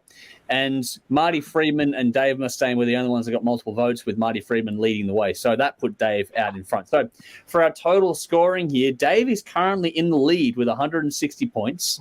Jeff is on 110 points, and I'm on 140. So Jeff is at risk of falling behind, so he's probably hoping he gets the the first couple of rounds. But it's going to be interesting to see how this one goes because we're going to be choosing vocalists, but we can't choose people that have already been chosen before. So it's going to be interesting to see how this one correlates to how the audience vote goes as well. So it's going to be a really interesting way to sort of wrap this up at the end of proceedings. But without any further ado, let's get the I've got the randomizer set up so everyone can see who's going to be drawn out first if I get the right button. So let's see who gets to go first. Let me work. Hey. Oh, there we go. Dave. Alrighty. Okay, so I get to go first. And I've got a pretty cool lineup. I've got Charlie Bonacci on drums. I got Jason Newsted on bass. I got Marty Freeman on lead guitar. And I got James Hetfield on rhythm. Now, this isn't really going to throw a spanner in the works for either of you two because I'm throwing a wild card into the mix. This guy fits into the story in two ways. Okay, when I say his name, if you know that band's history, you're going to know that he was almost a vocalist in one band. He was a I know who you're vocalist going in with. another band. But I'm picking John Bush. He's got a fucking amazing voice. And on top of the four line, John Bush is probably going to come up. I'm not going to get points for it. But my lineup is fucking sick. Fucking John Bush. Man. That's who I'm picking. Nice. Down to White Noise is a fantastic album. And the stuff he does with Almond Saint, holy shit. I just wish growing up as a teenager they had a better record deal so their CDs could be in music stores. And I could have discovered them 30 years ago because they weren't around. They were on the radar. Yeah. John Bush. Nice. All right. Well, Dave has got John Bush. That's off the board. Stole my guy, Dave. Thank you. Oh, wow. All right. So let's see who gets to go round two. Cool. So just around this. I get to go. All right. So Jeff's going to be left behind here. So my next choice, I'm kind of glad I get to take this one because I'm going to take the only one that's. I was going to take John Bush as well. So it's funny how we've all sort of gravitated toward that one, which is kind of cool. But where are my fucking notes here? I wrote them all down. What the fuck am I doing here? In the absence of John Bush, I am going to take Joe Belladonna. Nice. That's my choice there. So No, I didn't. I have to choose. I think he's underrated though. He does do some good Effectively stuff. painted into a corner. You are, Jeff. You are backed into a corner. I mean, there are options, but not many, and not many that are notable. So with that said, I guess Jeff, let's hear it. What have you got? Well, what's left? I mean, There are backup vocalists, I guess. yeah, backup vocalist. Yeah. Well, Yeah, that's Tom it. Array hasn't been taken yet. Tom Array hasn't been taken. No, I know. He's he's great, but he's not exactly known for his vocalist prowess as a fucking singer. You know. But I mean, I Does he fit suppose. into the lineup you picked, though? So I mean, look, I obviously would have taken Hetfield if I could, but you stole him. Yep. Mustaine's gone because I got him, I think. Yep. So I didn't think of that at the time. I might have went another choice, but well, I mean, look, Metallica didn't have any other singers that I know of. Megadeth didn't have any other singers that I know of. John Bush and Anthrax, Joey Belladonna, that's pretty much it. And so what's left? Fucking Tom Araya. I'll give me Tom Araya. Come on, give it to me. There we go.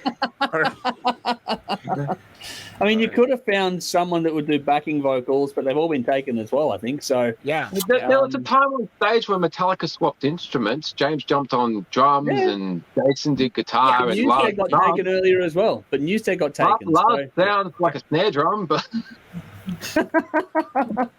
So there we have it. That concludes that run of things there. So just to recap the vocalists here quickly, Dave got John Bush, I got Joe Belladonna, Jeff got Tom Araya. We'll be doing a post on this in the coming days for everyone to get their votes in, and we'll determine our final score on this one very, very soon.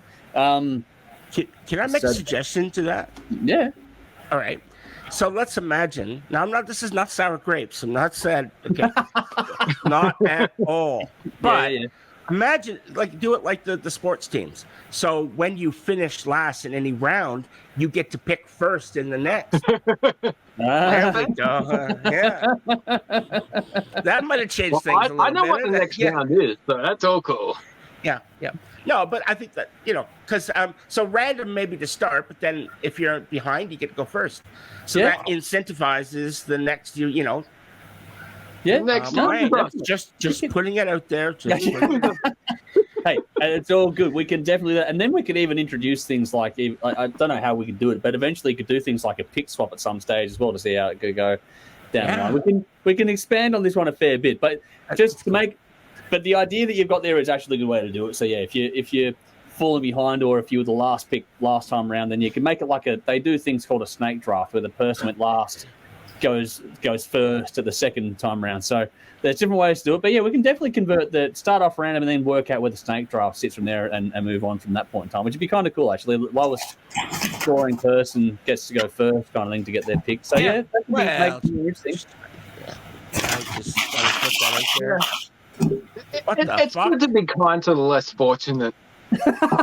Oh, wow. Says Dave about it. Dave had the fucking pick though, because Dave got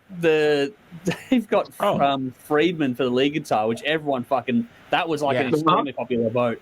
And then he gets John Bush this time around, which would be kind of cool. But we'll see how things go with it. Okay. So just to quickly recap here on drums, just to quickly recap, I have Dave Lombardo, Dave has Charlie Benanti, Jeff has Nick Menza.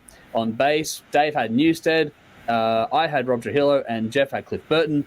On rhythm guitar, Dave had Hetfield, Jeff had Mustaine, I had Scott Ian.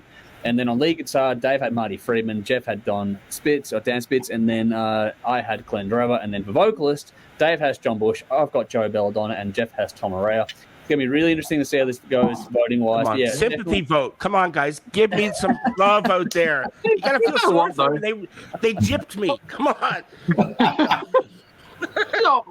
All jokes aside, what a fucking pool of talent. Just those 4 bands alone.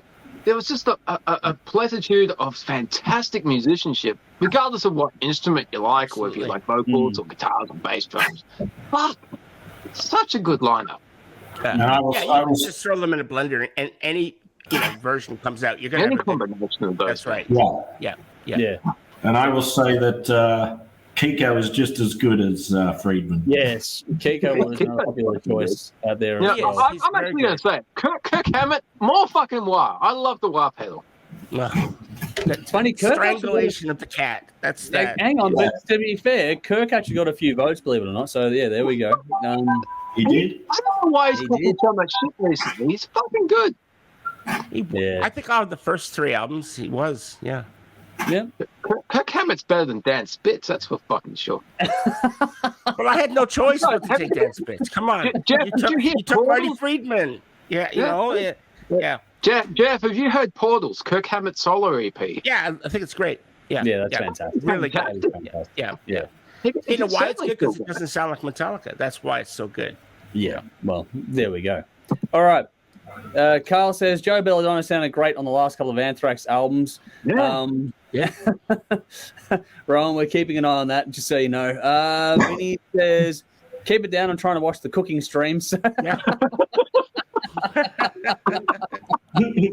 Guys, all the drinking stream. Yeah. But here we go. Chris says John Bush wins always. Check out his version of Four Horsemen from the 30th anniversary show is incredible. Yes. I love those 30th anniversary shows, man. That was a fucking great week because I downloaded all 4 shows and it was driving back and forth from work listening to those. That was those 30th anniversary shows are fantastic. Yeah, they should be like officially released because they're only available on the bootleg circuit or the official download. But just release like they would have filmed. Oh, there'd be something out there for sure. That'll definitely see the light. Well, the bootlegs are out there. Yeah, exactly. Which means it'll get some sort of release at some stage. Everybody remotely involved with Metallica over the previous 30 years at the time was on stage. Ozzy, Ron McGovern, the old bass player, fucking King Diamond, Jason Lloyd Grant, Dave Mustaine. Everyone. Dave Mustaine on stage with Kirk Hammett and trading vocals with James Hetfield for Phantom Lord. Yep. It's fucking great. What am I load now? Forget about Nightwish, but which is fitting with this comment because Bash is saying decorum, please. That ain't going to happen. Guy says 2 Kerry Kings equal 1 Hetfield. I don't even know about that, to be honest. 2 Kerry Kings is the 16th of a Hetfield. Yeah, well, Chris has a plethitude. It's a plethitude of artists. It's a good good word. That's a good word. Yeah. It's a good word. Rowan asks, hope you're going to do album cover artists as well, which would be interesting to That's cool. album Let's cover get artists. some love for a cover. Yeah, I like that. Album cover artists cool. could be interesting. Guy's gone, is Jeff digging up bells? So that'd be an interesting one there as well for everyone to. Oh, find out about. Tony Bell was on a stream like we did I the should top know 10. that. Cooking with Conrad, bells, yeah, everything. Bells with Bell. Drinking with Dave, cooking with Conrad, ringing your bell with Jeff. I'm going through album covers. I'm trying to find that fucking Yeah. Aerosmith thing. I've got like so many of them. Wow. Anyway, I'm Okay. not Yeah. gonna- Michael saying awesome call for Rowan with the and then Chris goes in at an extra round producer. That's a good point too. We could add an extra round producer as well. So that could Anybody but Rick Rubin. well, Yeah, he's Rick Rubin is really stale. I don't like his prediction. no, not ideal. I didn't like what he did with Death It doesn't Magnetic. on a bit more problem. Yeah. He sucked balls. Or even on Black Sabbath 13 was really Yeah. Yeah. It was. don't give me a new didn't one. really capture. I don't think it captured Black Sabbath the way they needed to be captured. But hey, the album did well. It went '1. So Yeah, 13 what was do great. fuck do I know? Yeah, well, that's the thing, isn't it? Vinny's gone. It's all happening. A glimpse into the metal retirement village. So that's us here. Fleming Rasmussen is a good producer. So that's Yeah. Chris says Danny Huff did cryptic writings of Bob Rock. That's an interesting choice there too. So we could do a producer round, and we could do a producer round. We could. I didn't even contemplate that, but we could add a producer, add album art, and then see how we go from there. So we could do that actually over the next couple of weeks, and then really round it out. That'd be an interesting little way to top it all up, get our lineup, and then go nuts. That's actually a cool idea. That's a cool idea. Pick the We'll best album art expand from those bands and the producer. Yeah, that's a good idea. I reckon we can do that. All right, cool. We can continue on with that one then, and then our next. Just so everyone knows, I do plan to make Glam the next series. Yeah. But I've got a way to make this one work. I've got to try and bring it down to 4 bands. So there's going to be a lot of audience polling involved when it gets up to that point as well. That's all coming in the future. All righty. So Conrad, you're in New South Wales, yeah? Yeah, I am at the moment. Yeah, I'm in Wollongong. So I can't come along for a slice of pizza. My Fuck, man. nothing wrong with You're cold making me pizza, hungry, man. dude. Sorry? You're making I'm it hungry. hungry. I want some pizza. No, my local pizza shop's closed, man. It's fucking cruel. Smell-o-vision now. That's what we need. Yes. That'd be good. Oh, people are enjoying the Glam idea. So Chris saying Glam, yeah. So is Mal. So we're getting a lot of love for the Glam stuff. Chris says, who is cooking at 10:30? Thor. Don't mess with the God of Thunder. He'll cook whenever he wants. Fucking Glam. That's what we want. More Glam. All right. That's good. How much further away are you, Conrad? Do you think from being able to sit down for a second? I was about to do the concept album battle. So Oh, yeah, have her up next. Hey. I can do this like this. Yeah. okay. Oh, man. Cool. We just Nice. created a new cooking show. Debating hard rock with cooking. And Michael asked, no Aldi's pizza, Dave. That's what you should do. You should have some of those in the freezer. Dave's face for those that aren't watching is like, oh my God. And you know what? That works so well because Aldi wine. this is for cooking. The gag. Julie gets pissed off when I finish off the cask wine. She says, it was for cooking. Where the fuck is the wine? I'm just like, look on YouTube, there's a whole bunch of evidence. But if I'm cooking pizza with wine,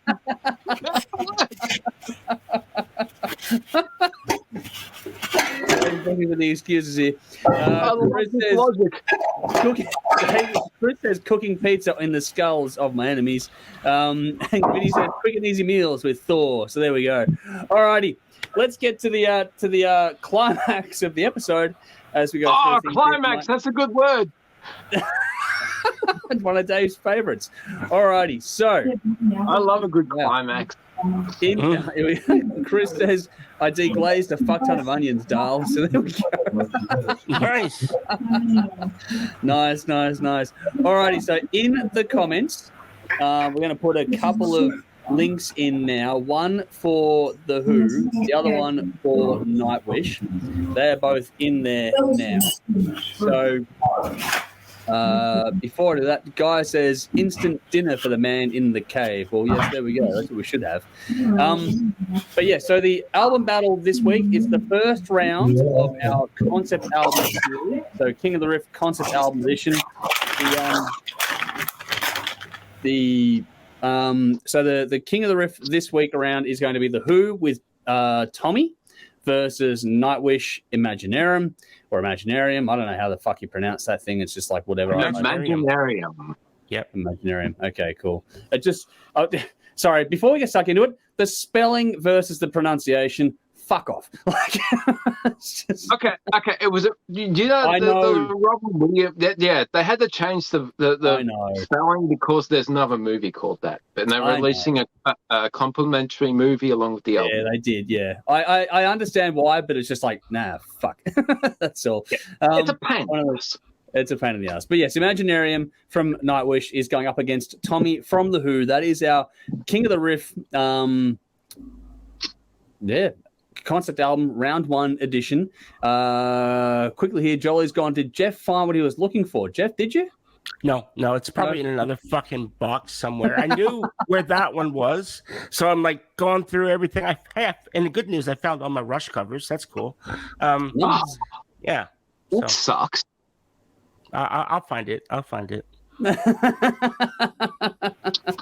What sucks that I'll find it, or on the Rush covers. Rush.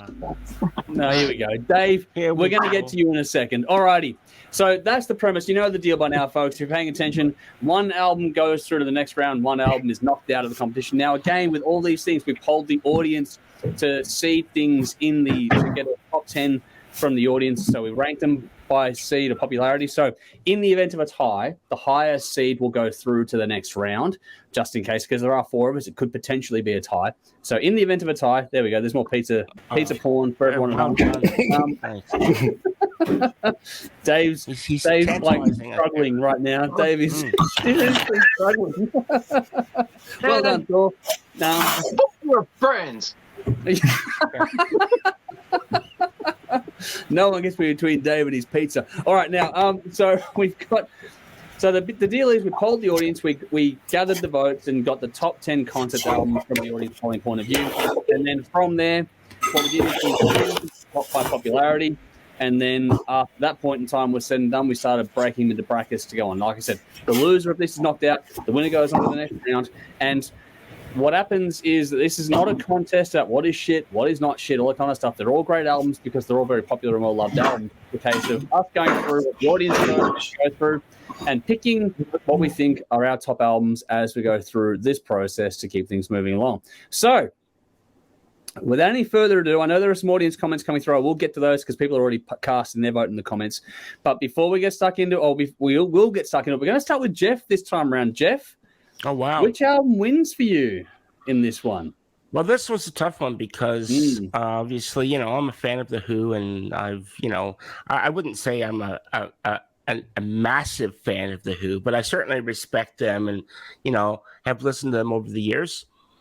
And Tommy, of course, is one of those albums that, it's a classic. It will always be considered a classic. It's one of those albums that I don't think would have been like the go-to album for a lot of people, but there's certainly songs on there, and just the concept of the concept album of what it is. For the fact that it's a concept album, it's great and it deserves to be on this list. Then, of course, there's Nightwish, and there's, guys, the movie Nightwish. Wow, there we go. Yeah. Exactly. There we go, man. Here we go. So, I couldn't find my CD of it, but I found my movie, so I was like, I grabbed that. Nice. I love this album. I'm a big fan of Annette Olsen's singing. And she came along and she replaced the irreplaceable Tarja, and she did an amazing job. I think when they picked her, because they went with the opposite, Tarja being an actual classical opera singer, Yeah. And then to get just like a sort of almost like a rock singer, really. Yeah. And with nothing, like there's no pedigree there, and to be able to to fit in and do the music that they've done and write the songs that they wrote. Big fan of that. And I still think Dark Passion Play is one of the all-time great albums from anybody. It's just a fucking awesome album. And this, of course, is no exception to that as well. It's a beautiful album. And so if I had to choose between Tommy, which album, or Imaginarium, which album am I going to listen to more of? Which one am I going to reach for and spin? No question, it's going to be Tommy. No, it's Imaginarium. It's Imaginarium. So The bait and switch. I'm gonna go with Imaginarium just because it's got more listening power. It's got that.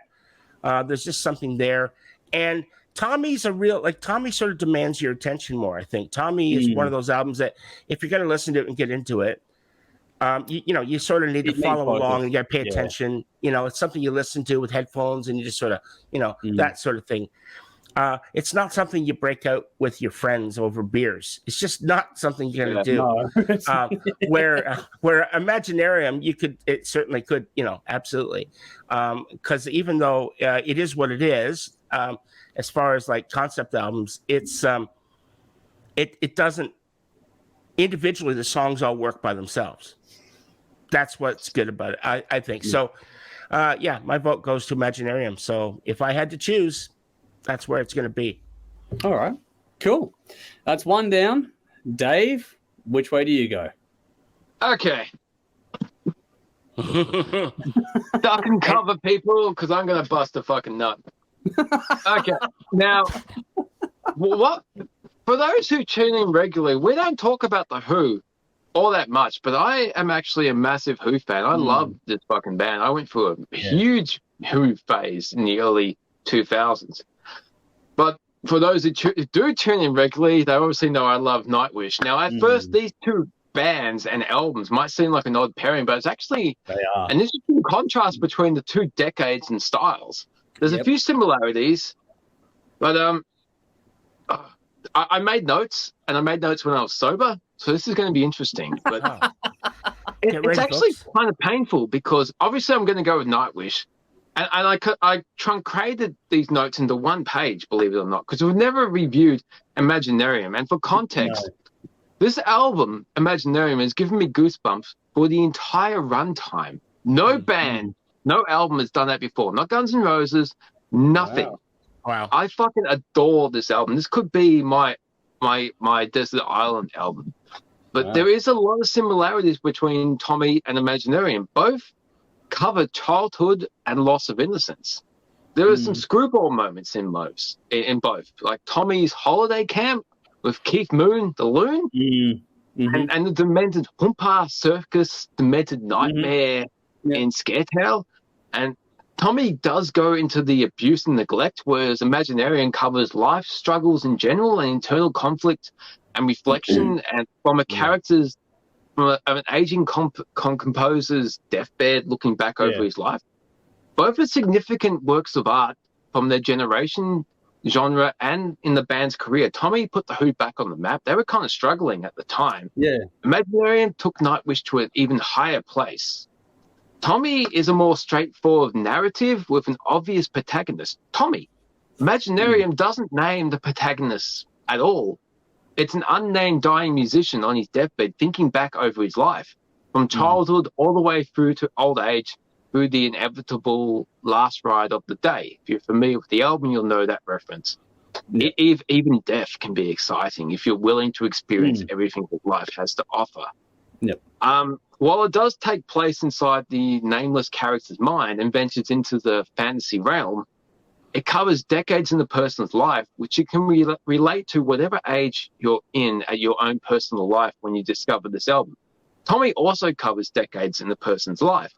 So regardless of how different and how many decades between these two bands, they're not all that different. Both are remarkably well done, and both have been adapted into a movie. Both were large projects to record. Imaginarium has 80 tracks of percussion alone. Tommy, wow, I didn't know that. Tommy was recorded on an 8-track by contrast. They both achieved remarkable results for the end product. The songs on Tommy went through various re-recordings to get songs right because they were rewriting and rewriting throughout the process. Yeah. When Nightwish did Imaginaerum, the band had to take jazz lessons to do Slow Love Slow because it was a style that the band was unfamiliar with. But it works perfectly. I like to refer to that song as nightmare jazz because it fits into the whole dream-like. Yep. Tommy was released in 1969, a couple of years after the Beatles did Sgt. Pepper, which is also on this list. I'm going to digress a bit. There are 10 awesome albums. Every one of the 10 albums on this list that we're doing in the next few weeks, every one of them deserves to be number one. So this is going to be fucking painful. And while I'm obviously I'm going to go with Nightwish tonight. There's no fucking spoiler there. I love this band. I also love The Who. Okay, but we wouldn't be talking about concept albums if it wasn't for Tommy, if it wasn't for Sgt. Pepper. Good point. I would love to get to a point where we compare Sgt. Pepper with Tommy. I don't know if it's going to happen. I'm going to be hurt if Imaginaerum doesn't go through, but I'm also going to be kind of glad because we could get Tommy versus Sgt. Pepper. Yeah. I love music history. I could go all the way back to the fucking 20s with the old blues guys. But, thinking back to Tommy, this has aged remarkably well. And going through some of the ideas that Pete Townsend had for making Tommy, he was sick of the confines of the 3-minute pop song. Even in 1969, he was fucking over it. I'm over it now, but that's the shit that still counts. People have the attention span of a fucking doorknob. I like 20-minute songs. Give me something. Fucking explore what you come up with. Don't just come up with a riff and think that's your fucking song. You can do so much with a riff. Cut the note out. Expand it. Do what Dream Theater does. But Pete Townsend wanted the songs to work on their own and to be part of an album. That's what I rate a concept album on, whether they work as part of the album and individual songs. But obviously, Nightwish is gonna win, simply because this album hit me on a personal level when I heard the album itself. I love the songs. I love Nightwish, but that's just amplified everything to their 10th degree. Whatever they've done to this point, and I can't think of another band that's done 7 albums and got consistently bigger and better with each album. In spite of lineup changes, I don't think this album could have been done with Tarja. But as Jeff pointed out, this movie, I'm gonna just be completely honest. When I first saw this movie, when it finished, I just stared at the TV, at the blank screen, for a few minutes. I'm like, I think I'm gonna fucking cry. and then like Jade, my daughter, she was 1 or 2 years old at the time, and I just went and I watched her sleep for a little while. Nice. And I'm just like, I got this weight was just relieved from me, and I just had this smile on my face. I'm just like, it's gonna be okay. And if you've heard the album, there's like a spoken word poetry part at the end. Yeah. And if you know Dark Passion Play, Thomas was in a really dark place at the time. And when he came to making this album, it's just like he dealt with his shit and then he paid it forward. It's just like when you were in high school and there was that person in the corner that wasn't even worth making fun of, that you never spoke to. This album is like going up to that person and saying, hey, dude, want to hang out? What's happening? Yeah. What's wrong? And it's like, it's like, it's caring about another person that you don't give a fuck about, but you just suddenly feel like you want to be a better person by including them in your life. And if you've gone through darkness in your past, when you see the movie, you understand this. But you can be a better person by letting go, because that shit is gone. And that's like I said, that weight was lifted from me, because when my daughter was like little, I was new to being a parent. I didn't really know how to do that role, and I'm constantly learning. I'll be learning for the rest of my life how to be a parent, because she's going to change. I'm going to change. So this album had a massive effect on me. And like I said, this album's given me goosebumps from start to finish. It is an absolutely fantastic piece of work. And as much as I love The Who, as much as I love Tommy, I'm going to have to go with Nightwish, because fuck, I don't know how another musician can convey that in much astute observation of the world, of people, of internal conflict, of internal thought. It's just a remarkable piece of work. And I'm glad I discovered it when I did, because it's made me a better person. And not many albums can do that for a person. Yeah, that's impressive. Well, Can I just say, Dave, that was probably the best review I've ever seen you do. Congratulations. That was awesome. Agreed. Yeah, Agreed. That was fantastic. I just try and be honest, man. That's what I've always done in the last 10 years of doing this. No. Music means the world to me, and if I can connect with people with whatever art they're putting out into the world, I think that's fantastic. I'm timing it. I know exactly when it's coming out. Yeah. I'm about to grab it. Okay. Shortly. Got another 5 minutes. Pop that, Conrad. Yeah, well, that's the thing. The gauntlet was thrown down, Conrad, so I guess we will throw to you now. Which way are you going to lean on this one? I'm going to go for Tommy on this. Yeah, okay. Make it interesting. Nice. I only recently listened to both these albums this week. Yep. I gave them both a listen, and I think Tommy just it flows better. I think it flows a lot better and a lot smoother. It's not as complicated a story to follow. I found Imaginarium a bit more of a complicated story. Okay. Tommy was a bit easier to understand, and I just think that the song flow was a bit better in that respect. I think musically, probably I would identify more with Nightwish musically, because it's closer to my age sort of bracket. Yeah. I think maybe if you're a little bit older, you might appreciate Tommy more so than I do. But it was, as listening to them both, they're very, very different beasts. But at the same time, also there are some similarities, and it has that musical vibe to that live stage musical vibe to it. Both of them do. So musically, I'd say maybe that Nightwish, with the arrangements, with obviously the orchestra and things like that going on, it's quite more complicated and grandiose. Yeah. I found them both very pompous, and incredibly pompous. But we're going to get a bit of that, I think. I think Tommy, it had a musical Broadway vibe to both of them, which I don't. I just can't get on board with that at all. Wow. But I did enjoy Tommy more so in the way it flowed. I think it flowed better. Okay. And that's why I'm going with that. And I also enjoyed the drums of Keith Moon a lot as well. Yeah, well, his drumming was exceptional. It stood. Yeah, I don't know. It just grasped me. It grabbed me more. It grabbed me and it pulled me in more. Oh, cool. Than Imaginarium did. Yeah. But musicianship, Imaginarium is great. I didn't know Annette did this one. I've seen all three singers with Nightwish now. Wow. And Annette was a great presence. She had a great presence. She might not have been able to deliver like Taja or Floor, but she had a great presence. Correct. And Floor's got it all. Yeah, got she the really presence and the great voice. Yeah, Whereas Taja was I was pissed because I had tickets to see Nightwish. And Floor took over from Annette like a month before. And I'm like, who the fuck is Floor Jensen? Now, unlike a lot of people, when Annette took over from Taja, I liked her. But she copped a lot of shit. She got a lot of hate. She did. So I'm just like, who the fuck is Floor Jensen? But then I saw her at the Palace. And fuck, she won me over in 5 seconds. She is an amazing singer, an amazing performer.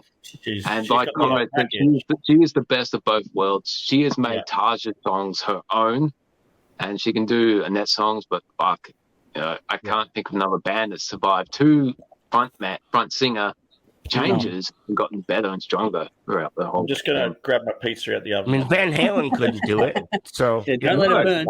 I'll be back. Don't let it burn. Cool. Gary Sharon, Gary Sharon. Well, that's how it was for Annette coming into an established band. And she copped a lot. She copped a lot of shit. So did Gary. But in Gary's defense, most of those songs were written before he came into the band. Yeah, and he just didn't fit. Whereas same thing happened in Iron Maiden, really, when they got Blaze. Yeah. I'm a big Blaze fan. I love Blaze. I like Blaze, but But that's just me. I'm a weirdo. No, I think Blaze brought something to Maiden that was kind of needed. Blaze sort of took in some ways, he kind of went back to the Paul Di'Anno sort of sound. And I can give it a pass on the first album. The second album, no. Yeah, Virtual 11 sucks, but the X Factor, that's a dark album for a dark time. Mid-90s, Steve Harris was going for a divorce and his father died. You want that you're going to get dark art from dark like the time. Angel and the Gambler. That's a shit song. I agree. Yeah, Future Real. That's a kick-ass song. That was on there. No, anyway, we're getting way out of again. We're in the weeds again. Live. Like the Sign of the Cross done by Bruce Dickinson on the Brave New World tour. Fuck, it's so good. Dave is just like fucking Apologies. all night tonight. It's like, I'm all over the place. Apologies Continue. for disappearing. Sorry. Look, it's funny you didn't miss anything, Conrad, because we went on a complete tangent. All right, so when it comes to these albums, we are looking at two very different times in music. So Tommy came out in 1969 and Imaginarium came out in 2011. There's a fair bloody gap there, 40-odd years. 42, if my math is correct. Mm-hmm. Now, when it comes to... Apologies. So, yes, Tommy wins my vote. Yes. No, we grabbed that one. Very cool. Thank you. That actually makes it interesting. It means that it's not a fait accompli as I jump in now. When it comes to Tommy, it's actually aged sonically incredibly well, like remarkably so. Now, I'm not a huge fan of. Not that I don't like them or anything like that. It's just a case of they're not bands that I've spent a lot of time on, either of them, as far as I go into things. Now, I think that the music, the sound of Tommy has aged well. I think story-wise, it hasn't aged as well as I would like it to have aged. But that said, it was an album purely off the time, which is not a bad thing either. Like I said, it's pretty time bizarre. Yeah, it's an odd album. It's time-stamped, but it's in all the classic and retro kind of ways that you liked, or you do like when it comes to these sort of things. It's got a vintage to it, which is good. It actually feels like, getting into a classic restored car kind of thing versus, getting into the junker. It feels and sounds good to listen to it. The use of diversity in the instruments across the album was a really good thing. I loved the mix, the panning in particular stood out to me. It's funny how Conrad said the story or the album maybe flowed for him better than Imaginarium, but for me, the story, the concept of the actual thing itself didn't flow as well for me on Tommy.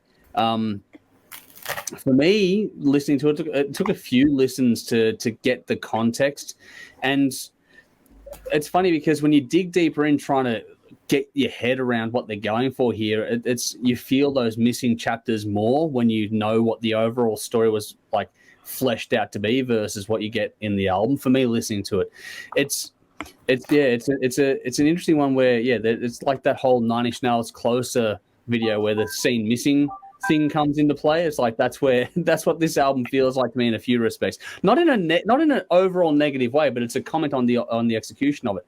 Now, there are great performances, great music across this one. The lyrics themselves are really well done. It just needed that bit of, like, you leap about. Like, it feels like you're on the outside of an inside joke when you listen to the album sometimes, which is a bit sort of disconcerting. It's dark. Some of it's actually quite disturbing, and would probably these days come attached with trigger warnings, to be blunt, on what it goes into. Like it's really bleak. It's not a happy story at all. It's but it's not meant to be. No, and I get that, and that's the art form of it, and it makes you to listen to an album and you sit there and go, I feel kind of sick listening to this. That's doing its job. Like, it's actually doing what it's intended to do. So feel about section that's not an easy listen. No, the uncle and the and the cousin, like, this kid had a fucked up family. Like, what the fuck? But the problem, it was more common than people knew back then. No, and it is more common than people realize even today. That's why it's still a relevant album in that context. It's just that it was, and it makes people uncomfortable, and that's the way it should be. And people, seriously, if we get to a point where those topics are comfortable, we're fucked. Like Exactly. that should be, viscerally damning that someone does that sort of stuff. Now, it's a really interesting way it was all put together in the way it was done in that regard. Like I said, disturbing. We'll probably go with trigger warnings these days. You go from Uncle Touchy though to pinballs in a minute flat, which is what the fuck. Like that to me was just like, hang on, how do we get from down go the bedclothes, up goes the nightshirt to the kids playing a pinball machine? Like I didn't have the context needed. The opening of the story, when you dig into it, like the reason why, spoiler alert, folks, if you haven't heard it yet, the reason why Tommy is, not in tune with the world is because he sees his biological father kill what amounts to his stepfather at the start of the story. But that's not explained at all in the actual narrative. So he's sitting there going, okay, that's why I feel like there's chapters missing in this one. Where the fuck did Sally come from? Like that just came out of fucking nowhere. Like, fuck. Surprise! I know, like, and she's obsessed with him because he's now a reverend figure. It's like, what the hell? It can also be a little bit long-winded at times. I think the closing track in particular, it's a damn good album. I'm nitpicking because I have to, because these ones are always hard. So you have to find the faults. You have to actually go looking for the faults. So you have to be nitpicking. It's a damn good album. I find it hard to appreciate the concept in full, but that said, without this album, where would the concept album be as a format? And between this and Sgt. Pepper's, where would we be in terms of all these albums we're going to talk about in this series? Where would we be without them? And so it's an incredibly important album, but important doesn't always mean well executed. And so it's going to be a choice between execution and importance for me in the way it plays out. Imaginarium, when it comes to Nightwish, for example, Dave, we have covered Nightwish over the years quite a few times, and you've quite often been aghast at my interpretation of the band and their work. And the thing is that we did the Human Nature review a couple of years ago, you and I, and I really started to click with Nightwish at that point in time. Had I started my journey with Nightwish on this album, my experience of the band might be very different to the one I had. Yeah. This starts off in Finnish, which is interesting, but it sets the overall tone really, really well. It's very grand. You can tell straight away that there was meant to be a movie along with this one because it feels like it, or it plays like a score to me. It's just got this epic scope. You can visualize this one pretty comfortably. The orchestration adds to the whole experience as well. And the byplay of vocals between Marco and Annette is actually really impressive. That adds an extra element to this, which is similar to Tommy because you got all the members of the band doing different bits and pieces vocally too. But that counterpoint between the male harsh and the female clean, and then they would sort of switch on that one too. That was something else you didn't really get. This is like the metal version of Cirque du Soleil. If anyone's seen Cirque du Soleil live, that's a really good one. That's what this feels like. Listen to it. It feels like you're at a Cirque du Soleil show. Now, I fucking adore Cirque du Soleil. I think it's fantastic. If you haven't seen it, go and see it, regardless of your show. It's fantastic. I've seen them. Yeah, awesome. The zoo without animals, it's riveting from start to finish. It's just something unique. There's lots of different moods and styles in Imaginarium. The jazz lounge thing that Dave mentioned before, I didn't know they had to go and get lessons for that. That's cool. Yeah. That they paid that much attention to their craft to go and get lessons to pull it off, which they did fucking well. Yeah.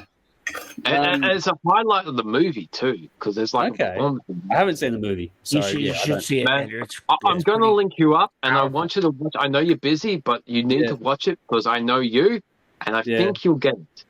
Okay, cool. Really do. I don't want to spoil it though. No, don't spoil it. It's a pretty powerful thing. Yeah. I think you should watch it as well. I do want to after listening to the album. I'm very, very curious about it, to say the least. Sorry? I tried watching Tommy. That's fucked up. I watched Tommy when I had COVID. I had COVID when I watched Tommy. I'm like, what the fuck is going on? Messed up. I haven't seen Tommy either. I should watch the other one too, just for context in this one. Messed up. It's weird. But that's again a product of the era too. Don't forget that. Which is in a different time, different production, different methodology to all of it. I was really impressed with Annette on this one and her ability to deliver all the styles on this, and it was remarkable considering it was the last album with the band as well. Which is like, what? Hang on, how do you go from this album and then you say goodbye to that? Like, what? Well, That was a schmozzle. That was a schmozzle. How many albums did they do with the net? 2. Yeah. This being one of them. Yeah, this is the last. Yeah. Right. Yeah. They fired her because she was pregnant. Yeah. Ah, right. Yeah, yes and no. It wasn't. I know. Oh, here It we wasn't. go. Well, But yeah, there was some remarkable footage on YouTube of she got sick and she had to be taken to hospital. So they had the option. So Thomas walked out to the audience and said, "Do you want us to cancel and reschedule, or do you want to hang her out and we'll try and put something together with Alicia White Glitz and Simone? I think it was Simone Simmons." And the audience just was like, "We'll hang about." And audience karaoke with like an hour of rehearsal with those two women. And it would have been good, eh? Yeah. And then 2 days later, Annette was let go, and Floor Jensen joined the band and had to learn the set list in 48 hours. Wow. Yeah, that's fucking remarkable how well that went. I've seen that doco, whatever the fuck it is, on YouTube as well. It's pretty cool. Yeah. I feel bad for Annette, but I can see both sides of the argument. And she did try and crucify the band, but they're just like, well, we have emails. Do you want us to publish them? And it went quiet, and that was the last I heard. So whatever bad blood went down, it is what it is, and it wasn't aired in the public. So I'm cool with that. Yeah. Anyway, on this album, I was impressed with her ability. That's why I was like, damn, it was like a shame that was the end of it. I love that. Yeah, for me, this is the kind of darkness I love in music. Like I said, if I had started with this album on this band as opposed to wherever I began over the years, I would probably love them more than I respect and appreciate them these days, because this is a pretty fucking impressive album. It's a beast of a thing. The coming of the end of life is really well conveyed on this album. The story may not have the world's best flow, so I think you don't quite get the story. But where I mentioned Cirque du Soleil before, if anyone has seen the Imaginarium of Dr. Parnassus, this is a bit like that in how it sort of moves from mode to mode and tells different stories. It's like that whole flitting through scenery of a lifetime, and that's what this kind of feels like in musical form as well in that regard. I think it's a hard pill to swallow when you're on one listen. Yeah, no, there's a lot to take. And the same with Tommy as well. Both of them are a lot to digest. I agree. I listened to both of these albums a good half dozen times because I'm not familiar with them. I want to make sure I got familiar with them. And I wasn't familiar. I put them on, and it was like, oh my god, this is a lot to listen to and digest. There's a lot to take in on both of these albums. Yeah. These aren't. I don't think concept albums are meant to be easy listening, but some are more complex than others, and these are two very complex albums. There's a lot to take in going on, especially just on the emotive level. If nothing else, just the emotive level on both albums. There's a lot to process when you're listening to it, and that takes a bit of effort to get your head around it properly. So for me, in this album, when I listened to both a good half dozen times, this one. All this week, so once a day I'd sort of go through and listen to both of them. The reliving of the end of one's, like when the whole life flashed before your eyes, that was conveyed really well, especially toward the end of the album, which is really well done. I think it in that context it pays off. It's got a huge ending to it. It's really well done. For me, I'm going to go with Nightwish on this battle. I think Tommy is important ahead of its time in a lot of respects as well. But the flow and the writing for Nightwish made it a joy to come back to. Like it's a monster of a record, and there's lots of different. I loved even how the folk element in there as well as the jazz element, the use of bagpipes and all that sort of stuff there. That was really nicely done. It's a really full-on journey, and it's one of those albums where Tommy, I can really appreciate it. I respect the fuck out of it, but like you said, Jeff, what am I going to put on? If I've got to put, which one am I going to gravitate toward? I'm going to gravitate toward Nightwish. It's just going to be the one that grabs my attention. Right. Yeah. And when I listen to an album like this and go, fuck, if I'd have started here, my entire opinion of a band might be a bit different. That's a pretty important album to me when it can potentially, shift your entire perspective of the output of an artist. It's pretty impressive. So, yeah, it is a 3-1 win, which is, sorry, Conrad, but in the context of things, had we gone the other way, just so people know for context, the 8th seed was The Who and 9th seed was Nightwish. So it's an upset in this context, because had it been a tie, Tommy would have gone through on the seeding. So that's where we are with that one. So we've gotten to the end of round one when it comes to the little concept album battle series. We'll do another round next week. Now, to that end, next week it is Sgt. Pepper's Lonely Hearts Club Band from the Beatles versus Sabotage with Streets Rock Opera. So, nice. What was it? Say that again, because I didn't hear what you just said. It sounded like you said the Beatles versus Sabotage. Yes, that's what I said. Okay. Hey, that's the seeding. It's like the 7th seed versus the 10th seed. That's how it worked out. Yeah. Wow. Okay. To be honest, I've never heard the Sabotage album, and my wife is a massive Beatles fan. That's like her Guns N' Roses, and I like seeing my wife naked, so I might have to go with the Beatles. Just on principle. Yeah. Well, just gonna say, Tommy and I have the album. Tommy and I have something in common. Do you know what that is? We were both born in 1969. Yes. There you Whoa. Yeah. I was kind of scared where you were going to go there. Yeah, I know. Yeah. No, that's it. It's just again. nothing else about that album has have anything to do with fucking me. I don't even like playing. I'm glad you clarified that, Jeff. We're all a bit worried.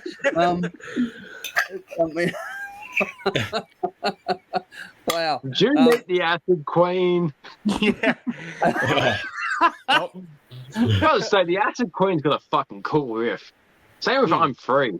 Yeah, Fucking, but Free is a good Townsend's an underrated guitarist, man. He's got I agree with that. Oh yeah, you just nothing take away from the musicianship in this album. This band is a powerhouse band. Yeah, musicianship. And like I said, it's really important too. So you got to give it. This is not about. I think it was an easier one to digest. Me, as I said, it's the first time listening to both of these, and I think I actually Tommy was easier to digest. Yeah, that's probably why I went with that, because it was. Yeah. It's a more direct story. Concept albums can be quite emotionally mentally quite exhausting. Yeah, it can be. As you said, mentally and emotionally draining. Yeah, it depends what's doing what it's supposed to do. Whether you get yeah, and because you get invested, you get invested in it emotionally and mentally. You get invested in it. Yeah. So, as a result of that, it can be quite. It's taxing. An assault on the senses, definitely. Yeah. Well, this was easier to digest. Yeah. It makes perfect sense. On a first listen. I get it. Yeah. On a first listen. Yeah. And that I hadn't listened to these albums before this process either, and like you hear bits and pieces obviously, but not sat down and actually took them in. But no, I completely get that, because in terms of just the visceral impact of the story, Tommy hits you like, right between the eyes pretty bloody quick. Like it grabs you. Like it's not for the faint of heart, but it's also not a weak story. It's got a lot going on, and it moves through the motions. And you got to look at how it was recorded. I mean, in 1969, so it was recorded like Imaginaerum would have been. There's no question. Imaginaerum would have been on a computer with Pro Tools and the whole bit, right? Yeah, no question. 11, and then Imaginaerum. But Tommy would have been recorded live. Sure, they might have done overdubs, but they were talking like fucking cutting tape and scissors. Yeah, that sort of shit. And dubbing it down to work over-trabbing and dubbing and stuff like that. Yeah, all done by hand. So that's just an amazing accomplishment. When it was a feat. And what they did with the whole, and even the way they did the things like when they broke the mirror and that kind of stuff, that part of the story was impressive. Like all those things were really well done. Like it has some big time highlights, and it's an incredibly important album. No one should dismiss the album. It's just that in the context of where we are. If you haven't heard it, please give it a listen. Yeah, no, definitely. It is so good. There's a reason why it was the 8th most popular choice by the audience out there. There's a reason for that. So, because there was some other great albums out there that could have taken it, and it's that good that it made that list. Porcupine Tree's Fear of a Blank Planet didn't make the list. Didn't make the list. Fantastic album. River Runs That's Red. a fantastic album. River Runs Red by Life of Agony. I would even argue, Dave, War of the Worlds, just for you. Absolutely. War of the Worlds. We need more dancing fucking out. War of the Worlds, I think, is over both over Tommy and over Imaginaerum. I would, I think I would agree with you on that. Yeah, I would as well, to be honest. No. I mean, it goes back to 1898 or whatever. Yeah, I know. Come on.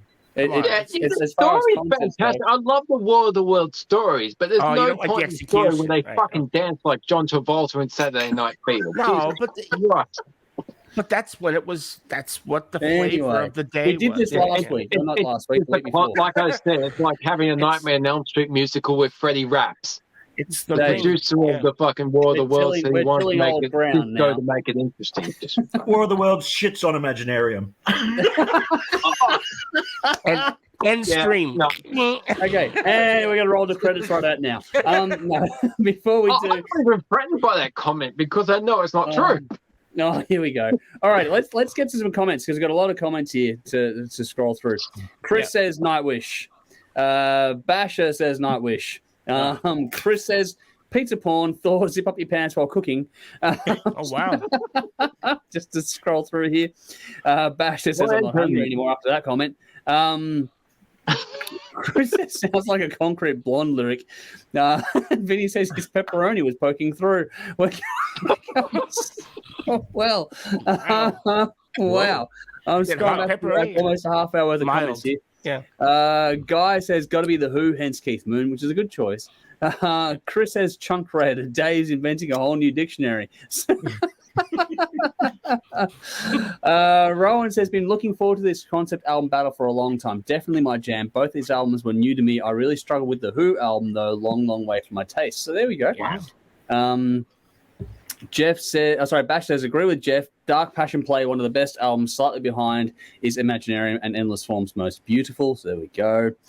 Rowan then said, Nightwish is a band I've heard a bit over the last few years, mostly through the show here. They've never grabbed me, but from the moment this started playing to the third playing, this is bloody awesome. So there you go. There's some love for that one there. Bash says, well said, Dave. Comparing similarities with the two albums' childhood. There you go, Dave. So for your review, there's some more love from the audience. Mel says, love Nightwish. Have every single album, so Imaginarium for me. Respect for the Who, though. So there we go. Chris says, Streets versus Sgt. Pepper's is going to kill me. Probably will. I'm already kill dead. all of us. Yeah. This is going to be hard. This whole process is going to be really, really hard. Bash said, Imaginarium just gets better after every listen, always picking up on things. It That's does. a good point too, as well. I've said before tapings, we've got fucking Iron Maiden, Seventh Son of the Seventh Son versus the Crimson Idol from Wasp. And I'm going to be like Bart Simpson when Lisa was doing experiments on him with the cupcake. And I'm going to be like, fucking, I can't do it. I just can't. Those two albums. So, yeah, this is going to be interesting viewing coming up. You're going to watch us struggle, folks. It's going to be painful. Yeah. Chris says, honestly, I don't get your passion for Nightwish, Dave, but the passion you show for this album is the same emotion I have for Streets, a rock opera. Well, that'll be coming up next week, so let's see what happens. All right. Carl says, anything with Marco Hietala is a win, but then says, Dave's homework is now to listen to Floor Jansen After I've Forever. heard a few of her albums. They're fucking good, too. Yes. They are there you good. go. Yeah. Even she did an album called Vamp or something. I think she was. Yeah, she did Bam. Yeah. And she's done like Phantom of the Opera with some other dude in Finland on some contest, and that video is going around YouTube. It's like, holy shit, she can do anything. Her new solo album's pretty good too. The one a couple of months ago, or a few weeks ago. I haven't checked that out yet. I got to check that out. I just love Floor Jansen. She's a remarkable person, and I love the pictures She's that hot she as posts. fuck too. So, And her story is good lately as well. Like, Botox. She'll post non-makeup photos with wrinkles, and she's a beautiful woman. and she's just beating cancer too. So let's give that a fight too. Yeah. Just beating cancer on top Fucking of all that. amazing. absolutely. Yeah, so very powerful woman. Did I mention that she's hot as fuck? Did I mention that? Yes, you Yep. did, and I'm sure you're getting to your point right about now as well. I saw her live, man. I saw her live. Oh, here we go. Nicole says, Tommy for me. I just can't do Nightwish. I can listen to Tommy every day. There we go. Nice. Cool. Darren says, if I had to choose, it would be the Who, as I'm not a big fan of Nightwish. So it is the pendulum swinging back as we go. That's nice. Yeah, I got to see that. That's good. Yeah, I like that. Rowan says, I'll be definitely checking out the other Nightwish album with this singer. Cool. Yeah. Darren said, can you taste the pizza, Dave? I wish I could. I can taste the pizza. Jump on YouTube and there's like full concerts from the Annette era doing Taja songs, and Okay. she's good. It's different. But I like what she did. Some people I don't. respect the shit out of Annette. I think Yeah. what she had to jump into. jump on the How dark the element. fuck do you too. follow The that stuff and she- come out what she did? Amazing. And Olsen with Russell Allen from Symphony. Oh X. yeah, The yeah. work they've done yes. together is fucking amazing. Yes, I agree. Yeah, that was cool. He's an amazing singer. Cool. Great singer. Chris says, hell, I used a snippet of the lyric from Believe by Sabotage my wedding vows. Okay, next week we're going to get right into it with Chris. That's Holy going to be an shit. important album. That's powerful stuff, man. Thanks for sharing. I had Trivium lyrics written into my wedding vows. I had fucking Garth Brooks. Oh my god. Oh, Right. dude, Now we know why I'm divorced. Now we know Trivium. why it ended. No, I love Garth Brooks, but fuck, man. Friends in low Dude, places. dude, I had Trivium. You had Garth Brooks. I win, hands Yeah, down. you definitely you win. My You win. wife, We're still married. Yeah. Jody walked down the aisle to a 6 a.m. song. So, All right. yeah. See, I was kind of pissed off that the groom doesn't get to make an entrance because I wanted to use the Undertaker's theme music. Wow. You didn't want to go with But Shawn no. Michaels, Dave? I just have to stand up there like a fucking idiot waiting for the bride to arrive. But no, I didn't get to make an entrance. That's not fair. Should have been Welcome to the Jungle, followed by the entrance fucking Undertaker Ministry of Darkness. Oh, my God. No, I didn't get to make a fucking big deal. Guess Yeah. what, Dave? You can redo your vows and you can do it your way next time. Damn right I will. You can even wear a dress if you want. Go for it. I'm not wearing a dress. Hey, Dave likes to sing Cold Ethel at night, Yeah. right? Cold Ethel. Oh, what a song, eh? I love Cold Ethel. Yes, I know you do. Yes. Here we go. I'm sure Julia would role play for me. Mm. She likes What, you want a cold pack? Like, Let's fuck, just sit man. in the fridge for a while. Sure she would. Dave, it'd be cheaper and easier to get a cold apple pie. All right? Yeah. Just, Oh, I've never seen American Pie.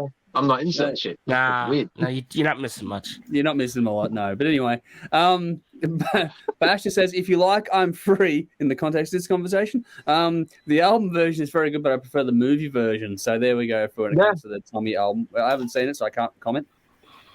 Nicole says the Rocky Horror Show. That is, we can all do that. That's great. No, we can't. That's a, Nah. You don't like that, Dave? Come Dave, that's on. a great No. movie. What are you talking about? Yeah, no, Julia loves it. I fucking hate it. I like It's it. great. It's That's good. fantastic. Great. The whole Fantastic. subculture You're around it is numbered again. hilarious. No. The subculture is fantastic. It's the the slightly queer goth take on Blues Yeah. Brothers, the fandom No. kind of thing, that obsessive. Oh, yeah. fandom I is love cool. horror. And everybody in the horror, like people who criticize horror say, just fucking leave. If you turn up at a hotel and there's a bunch of creepy people doing a pervert dance, fucking leave. But no, everybody loved. They want to stay at this place. Yeah. I would. No, Hey, If No, they- if Hotel they're California, asking out you know, for the right- it's a toasty place. I would. people are all weird, strange Conrad's in. individuals. No, I'd go too. You know, I I when think that Dave, movie, you might be the only one out there that's Tim not going Curry to is it. Pennywise. That's cool. Tim Curry with fucking stockings on. That shit's scary. Get the Don't fuck out tell of me. that place Don't right tell away. me the question. you're scared. Yeah. I think Dave's a little concerned about the stirring in his loins when he thinks of Tim Curry in spandex. Oh, No, yeah. no. Yeah. Tim I think Curry's Dave's never even made a move. Protesting. Dave's protesting a little too much. Look, Yeah. Now does Yeah, protest but too much. Julia loves Rocky Horror. She's been to Rocky Horror Nights where they do like performances. Yeah, and they shit. go nuts, man. Yeah, no, I The whole- can't deal That's with why I think the fandom is great. Same with that's why I know it's not the same thing, but I think of Rocky Horror and Blues Brothers, the fan base, the way it plays out. yeah, They absolutely. all go nuts for it. It's Brothers is fantastic. cool, though. You can't compare Blues Brothers to Rocky Horror. I'm Jesus. not comparing. I'm saying there's an Fucking element of Jake and obsessive Stocking. fandom. Jake, Dave, oh, the way Elwood you- and stockings. The way you bang on about Nightwish is the way people feel about fucking Rocky Horror and Blues Brothers. This is true. So, And War of the Worlds. and War of the Worlds, yes. Stop using Rocky Exactly Horror what in the I'm same fucking sentence. You know when Rocky Horror came out, right? It wasn't long before people started getting into it, and the theater owners hated the fucking movie they did. because that people would bring toilet paper and rice and shit, like when they're throwing shit, and the whole place would just rolled off. Yeah. So, but you know, that's very few films get audience reaction like that. So yeah, and also the timeless songs from that as well. Yeah, Blues Brothers is cool, but no, the fucking whole Rocky Horror. That was like the down point of my wedding, man. They did the fucking time walk. I'm like, can I leave? Can I just fucking leave? Julia's out there having fun. I'm Julia, this is not confessions. I do apologize.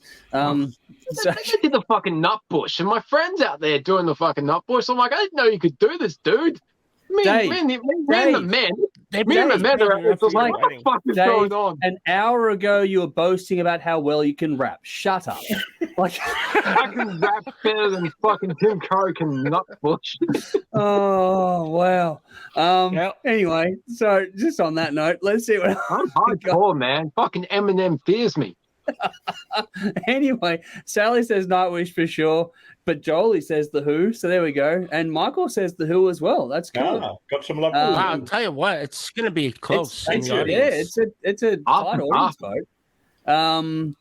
Nicole says the floor sang the opera with the guys that played the guy in the opera. So hang on, sorry, I'm trying to read I can't, dude. I'll read it for the first floor sang, and the Phantom was with one of the guys that played the guy in the opera.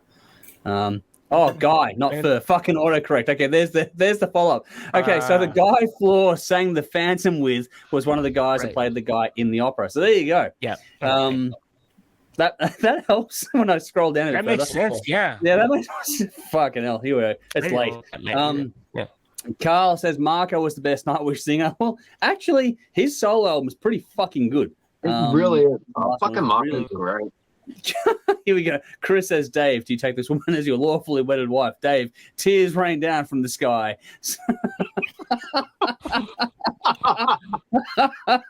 Hey, do you want to know what was funny? Julia's going to fucking kill me, but the celebrant made us do this fucking hand over hand shit. Yeah, it's like hand and so we did that for the ceremony. We did the rings and everything. Then we got to the part where we were like fucking zoos, like animals in the zoo where everyone gets to take a photo of us. Yeah. And a professional photographer was like, is there a reason why the ring's on Dave's wrong hand? So it was on this hand, which means I'm widow. Like, oh shit, let's just put it on this hand. Nobody knows. But except the photographer. I don't know what's going on in those days, but yeah, I should have walked down the aisle to the Undertaker's music. That would have been cool. Oh my god, here we go. But Rowan's gone, oh, she did an album with Russ Allen. Yes, she did. She did. It's nice so good. Very good. If you've been on YouTube and you know the charismatic voice, where there's this operatic vocal coach that analyzes metal tunes, she's done Rob Halford from Judas Priest. She's on Spotify as well with her podcast. She interviewed Russell Allen and Annette Olson, and it was the first time they'd actually seen each other. They just communicated via email. The whole project was done that way. They'd never actually seen each other and had a conversation. So during that process with the interview with the chick from the charismatic voice, that was the first time they met properly. No. That's cool. This is the world we're living where people can just make albums together without actually physically meeting each other. Jeff Tate did that with Sweet Oblivion. Yeah, exactly. Yeah, same thing. That was an online project. And how good that album was. Fucking hell, that was amazing. There was even project. Yeah. This goes back to even when we started the show back in 2011. There were projects kicking around even then that were doing things like even online then. So it's only just gotten faster and better now. So that's just the way it's going to work. We even had that conversation. What was it last week about people sending in riffs, and we all sort of chop it up to like a community music project as well. So that'll be something that's done after I move. But yeah, that's something we can definitely explore. Annette was saying in that conversation that she would do different versions of her vocal tracks and then would be sent off, and then they would pick what they wanted to fit what the overall mood would be. Yep. Which is cool. It's very cool. The way technology has enabled the arts to be improved or get more of it. At least it's so cool. I really do love it. Well, it's a double-edged sword too. I mean, yes, now anybody can record, but that's what they said when fucking grunge hit. Like anybody can fucking play music. Fuck off. You have to have some talent. Yeah. So that's just my opinion. His name's Kurt Cobain. You don't have fun. No, I'm not saying that. You know what? This whole episode tonight is Dave needs a trigger warning. That's this whole episode tonight. Is Dave needs a trigger warning. This whole fucking thing. Don't choke. You know what? Don't choke. Half of what Kurt did might have been on purpose. The other half, he just got lucky. Oh.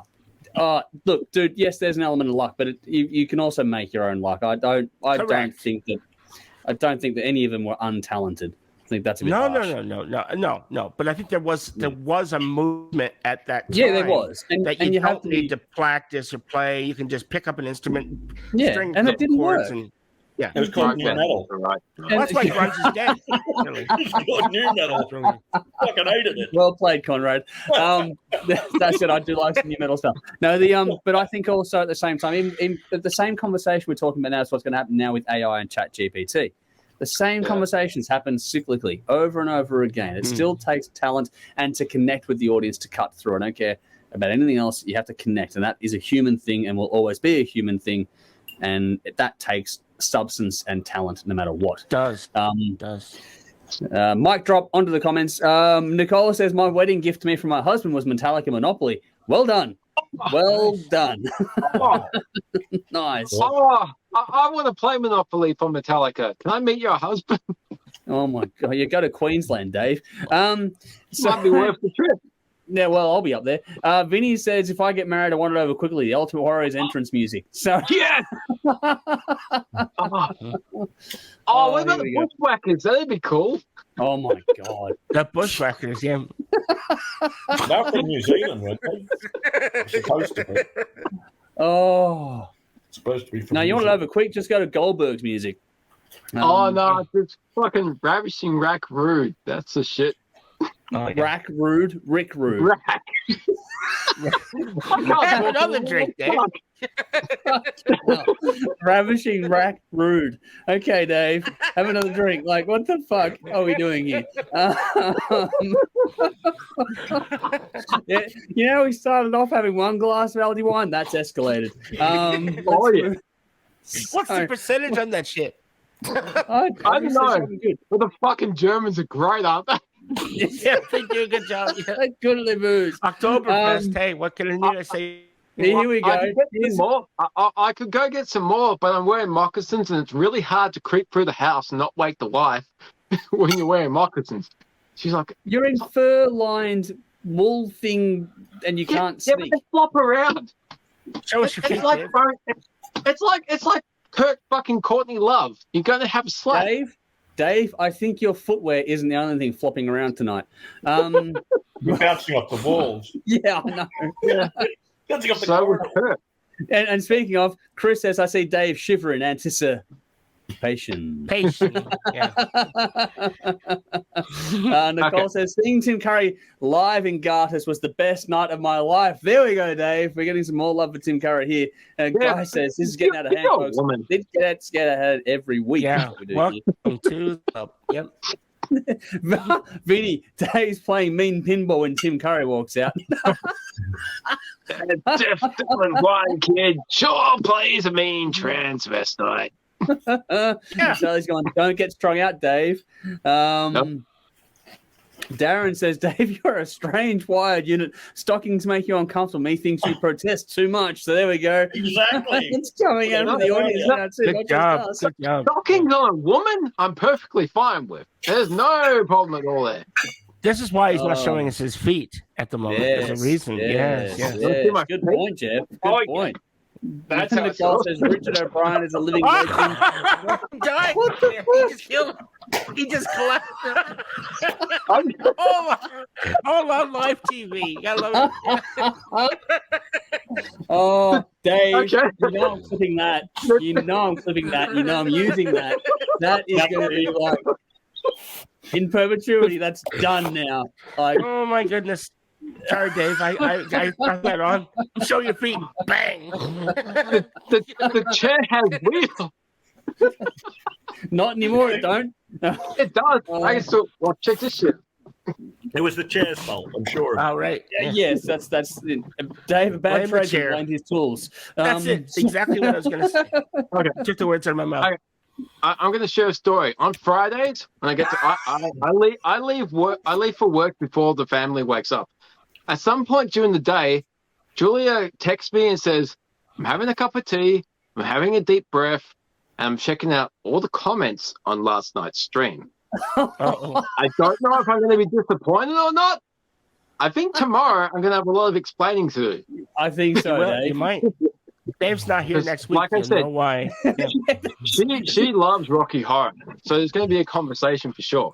Yeah. And I'm sure there's comments happening about what just happened with the chair. Just a jump to the left. Boom. Bam. And And it's a falls flip over. to the right. What's that gonna get? And a fall to the back is what it is. Like, that's the new lyrics that Dave's interpreting. Yeah. And Dave's As cranky. far as about I know, it. I didn't hurt anything. I might feel it differently tomorrow.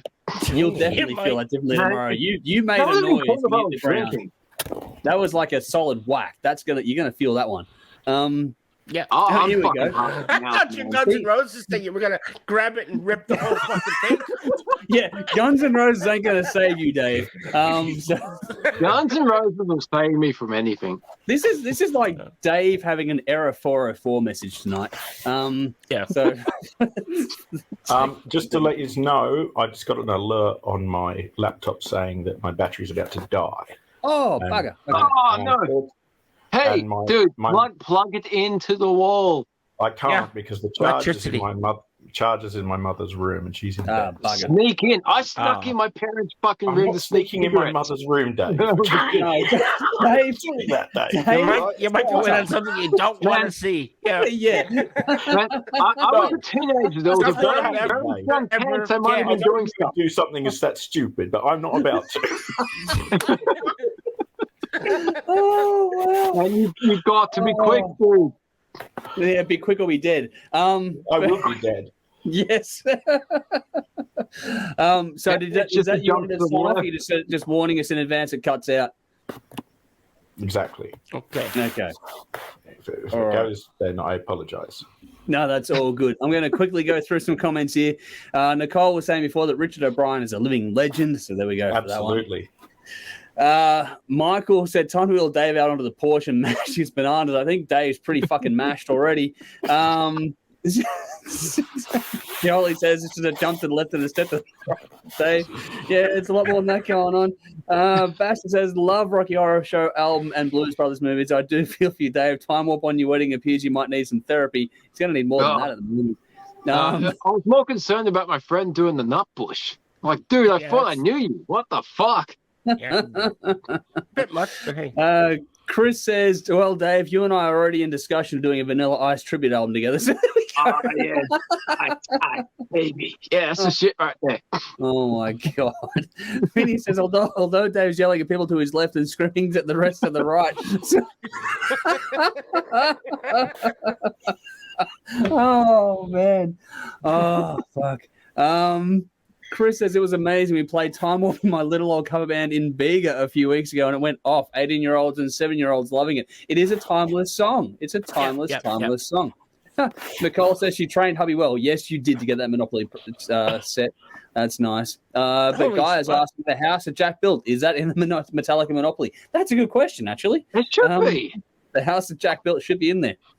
Blackened Boulevard. He says, rack root, I spat my drink. Oh, man.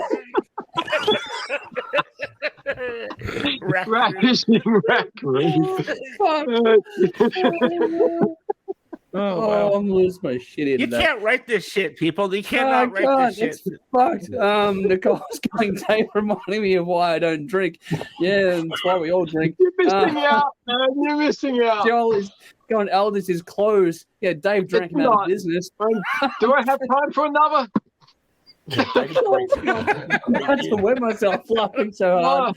I don't want to miss the comments by one another drink. These are the comments of Dave falling over. Oh my God, that was hilarious.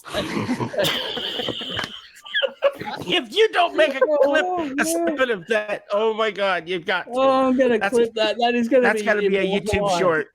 That is up there.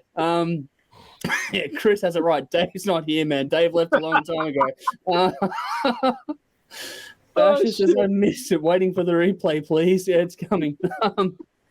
So yeah, the guy's gone peace out Swedish cook and his mum. So when the battery was running low, I'm just waiting for the text tomorrow from Julia saying all these comments mate, about you are Dave, going to what be in the a fuck world of happened? shit. Nicole says, bye, Conrad, just in case you disappear. Vinny says, we saw you making pizza. Bring the stream into your mother's room. Yeah. Oh, there it goes. It's gone. What timing is that? Perfect timing. What timing is that? Oh, Bye, man. Conrad. He drops out. Bye, Conrad. I Wow. will never get Conrad parent porn. This is like the perfect. Wow. I couldn't have asked for a better way to go. It's all serendipity tonight. I'm pretty sure. Yeah. We'll see if Conrad comes back, but he's got the spinning circle of death there, so we'll see what happens. But Nicole has answered, never opened it. No idea what it looks like inside. We'll have to Google. We'll have to Google the Metallica Monopoly set. Oh, we're talking about Metallica. I was concerned. Yes, okay, go back to your Tim Curry thoughts. Guys,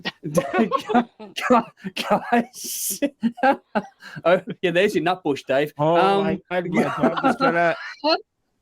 Guy moment. says Okay. Dave is going to have an oh my God, my dog is gonna moment. So there we go. And Nicole says there is a Bates Motel thing going on. There is a lot going on tonight. Well, there was earlier because Conrad was running around with that fucking knife. Did you not see it? I know.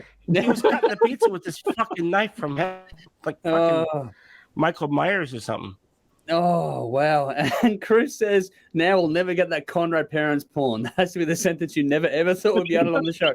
Mate, I've given up guessing what's ever going to be said on this show. I've fucking heard just about everything every week. It's fucking crazy what happens here.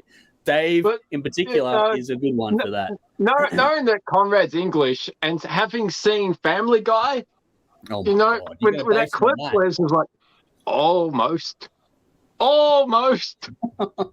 There we go. Well done. If people have seen it, you know what I'm talking about. I have Yes. no idea what you're talking about. But that's just me. You know Nicole's what's going, more "It's more fucking than other Family thing." Guy. Yes, I know, Nicole. I have. It's just It's been a we are while. hitting the thing, and Vinny's gone. Yes, I know that one, Dave. We are hitting that point of the night where I think we should just start to wrap this up because this is fucking bonkers. Yeah. Conrad, yeah. Sorry, guys. Cut out there. I'm watching on the phone now. Well done, mate. Thank you for jumping in. You've done a great job tonight. We'll see you next week for sure. But that was the timing of you dropping out there was absolutely fucking priceless. That was fantastic. So take that. That was that. It's been a wild one, but a fun one tonight. Hopefully everyone's enjoyed this epic little fucking session. I don't know what the hell to make of this one. It's great. I'm sorry. If you want to fire me, I understand why.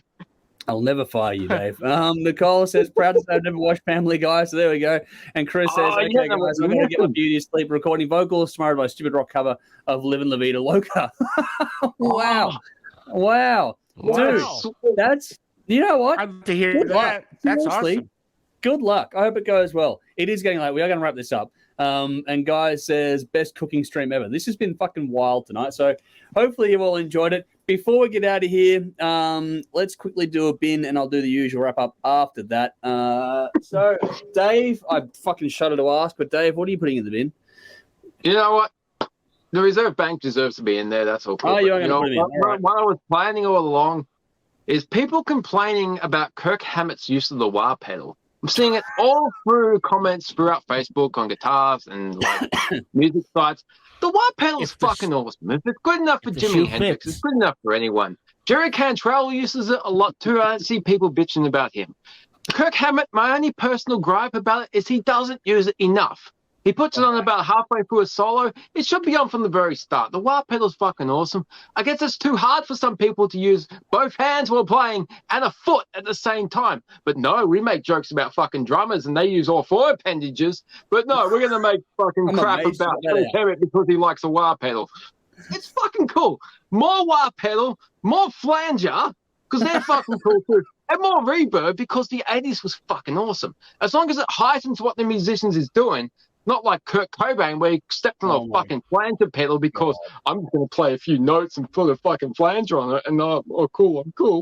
Dave, No, name the wah one pedal's Nirvana song fucking with cool. flanger. Go on. Drain You. We'll check it You. out. Drain You. Yeah, there's a section where he has a clean tone, and then he puts on like distortion and flanger at the same time, the same note. And there's a whole other section where he has a clean tone, then he switches back to the distorted and flanger effects, and then it's clean tone. You don't like What the fuck is that? You're not a musician. You're stepping on buttons. I'm amazed you spent that much time analyzing something you don't like. Exactly. I used to be a Nirvana fan when I was a teenage kid, an aspiring guitarist. So I kind of know what Kurt was doing. And I can tell he was a fucking hack. Kurt using the wah pedal, holy shit, he does some great stuff. It's not about being the fastest shredder, it's about being expressive with your phrases. It's all cool. Wah pedal's cool. Kurt's a wanker. Kirk Hammett. Cool. Anything else, Dave? No. I think that's cool enough. No, I'm done. All right, let's put a pin in that one. Jeff, what about you? Well, look, I got to comment. I have to say something about the Kirk Hammett. I cannot let that go fucking unsaid. He's a one-trick pony, Kirk Hammett. He really is. He's got one tool in his fucking toolbox, and he uses it all the time. He doesn't need a pedal board. He just needs a fucking wah pedal. That's it. So I think the wah pedal doesn't play itself, though. It just puts a different dynamic on what he's playing. It doesn't. It doesn't. As a Dream Theater fan, I can say the same thing about John Petrucci. He plays fast. He's a one-trick pony. Every solo guitarist is a one-trick. Talented. He's actually talented. That's the difference. So's Jimi Hendrix. Jimi Hendrix uses wah pedal. Well, Jimi Hendrix uses wah pedal a lot. Yeah, but not like Kirk Hammett. No one ever says, "Oh, I wish fucking Jerry Cantrell would stop using the wah pedal." No one says that. People say it over and over about Kirk. Yeah, well, What's the difference between Kirk Hammett's playing and Jerry Cantrell's playing? One can play, the other one can't. That's the difference. That's the difference. One's got talent, one doesn't. I think that Kirk used to have talent. I think he used to be a really good guitar player. First 3 albums, can't knock it. Hey, but those first 3 albums is pretty fucking cool. He can still play. Portals is pretty good. I agree. But listen, try to find the wah on those first 3 albums. It's not there. And if it is there, it's very sparingly. But he was good on Justice. He was good on Black Album as well, to be fair. Like By Fire with Fire's got a wah pedal. I know, but By Fire with Fire has a wah pedal. Unforgiven solo is pretty special. But not like he just, someone said, Kirk, man, that sounds awesome. And it went to his fucking head in every song. Bang, bang, bang, bang, bang. That's from Load On. The song, that's the whole thing. I just don't. It doesn't have to show off and be. The Dream Theater can play really fast. I have a Crybaby. I have a Crybaby. John Petrucci doesn't fit into Metallica. What Kirk does fits into Metallica. No, I agree. Makes him great. And those wah pedal solos fit what they're doing. You could argue the same thing with Lars. He's not the best drummer, but he fits in the job for Metallica, for their music. I agree. I just don't get Lars the criticism in Slayer popping because he likes a wah pedal. Yeah, no. I just think he just overuses it. I'm not saying that it doesn't sound good. I just think that it's overused. It's overused. That's it's a tool. Style. It's a style. I know. I don't know where Jerry Cantrell overuses the wah pedal. He uses it in just about every song. Oh, I don't know.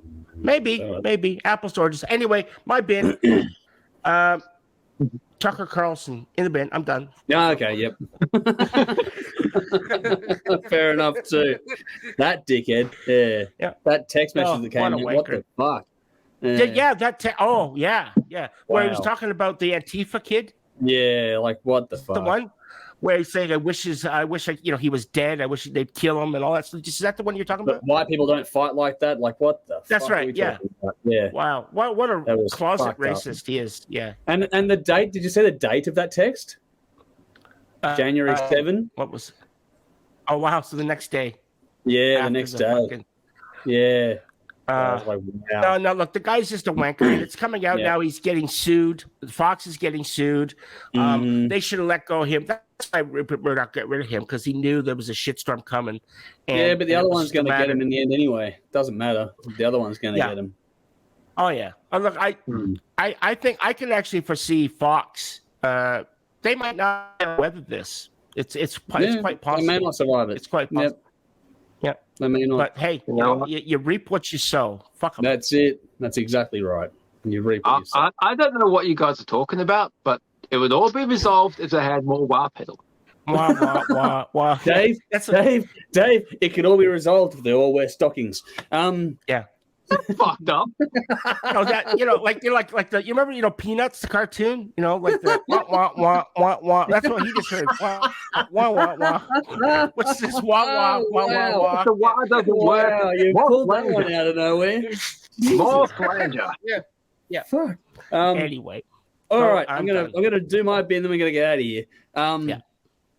So on this whole topic, which is weirdly tying in, I don't know how, but the fact that people in drag reading to kids gets cancelled because of threats of violence, that can get in the fucking bin. Speaking of importing American nonsense into Australia, fuck off, okay? This is the most ridiculous beat up I've fucking seen yet. This whole thing is stupid. It's been going on for too long, the negative side of things, but the positive side of it has been going on for fucking far longer. And you know what? Everyone's still fucking okay. You bunch of dropkicks. If you think this is a big issue in the world, you've got fucking, I don't know what the hell to tell you. Just wow. The fact that people in drag reading the kids results in threats of violence, which leads to events being cancelled for safety concerns. What the fuck are we talking about here? Seriously, what the fuck is wrong with you? Go get a wife. What the hell is going on? And on this one, the Labor government, I binned the Liberal government plenty of times, so I'm going to bin the Labor government now as well, because fuck these guys, all right? You're going to raise the rate of, the pension or whatever it is, the New Start allowance or whatever they're calling it, for people over 55. What the fuck? You're going to, create a class within the class of the poor? The fuck is the shit? If it's enough to, if it is needed to raise it for a certain subset of society, raise it for everyone that's on that fucking bracket. We did it during the lockdowns. We did it with everything else. You can do it again now. And if you can't afford it, reform the fucking tax system. Is it too much to ask for a government to actually govern instead of chasing votes like a bunch of fucking hyenas? Fuck off. And also the ban on vaping, if that's your priority, fuck off too. Tax that instead of outright banning it. Like, what are we talking about here? This whole fucking shit show is just so out of hand that it makes no bloody sense. And it's just completely not moving. Like, I'm tired of governments that want to live in the fucking dark ages as opposed to being progressive and moving forward with shit. It's just, what the fuck are we doing here? It's kind of like Dave and his fear of drag. Or Tim Curry in drag anyway. It's relatable. But I'm trying to end on a funnier note. That's all. Yeah. But yeah, no, I just don't get what's going on at the moment. I just think that, it's just, is it too much to ask for a government to just govern? Just do the right thing by everyone, not just the fucking select few? What are we talking about? Painful, stupid. And in the context of things like the rate rise and all that kind of stuff, people are doing it tough. It's just, we don't need people being punched down. We need to lift people up, not fucking punch down. Like, correct. Yeah. It just blows my mind. It's too much of that shit. It's too much of it. It's like always punching down, creating subsets. It's just fucking painful. Just how we all just, work to lift each other up and have a good time of life, as opposed to fucking, you sit in that box and fuck that. Like, what are we doing? Like, everyone, help everyone. And in good news, Nightwish won. How fucking cool is that? Yeah, that's right. Alrighty. Let's see. I'll do a quick wrap up on the details here. Then I'll do a last round of comments. Make sure you check us out on TV if you can't get enough of this shit. We're on TV every week on Thursday night on Channel 44 Adelaide, 10:30 p.m. local time, and 10:30 p.m. Saturday nights on Channel 31 in Melbourne. You can see us play more music there as opposed to talking, because all we can do here is talk. It's harder to play music in the online format. And then next we're back again, same time, place, with all four of us again. We'll get Conrad back. Maybe his cooking show will return, I don't know. But we'll get Conrad back. We'll get Jeff back. We'll get Dave and myself, and who the fuck knows where it's going to go. But we are going to definitely cover the Beatles with Sgt. Pepper's Lonely Hearts Club Band versus Sabotage Streets, a rock opera. So that's going to be a wild battle. That's just a wild battle. That's wow. Yeah. It's wild. It's all based on seeding. Sabotage album. So you haven't heard it now, Dave? I've never heard it. I've heard Sgt. Pepper a lot. It's Look, it's great. Listen, give it a good listen. You know, especially if you already know Sgt. Pepper. I like seeing my wife naked, so I'm going to go with the Beatles. Oh, there you go. All right. Yeah, Dave, you said this, but she hasn't seen the comments tomorrow yet.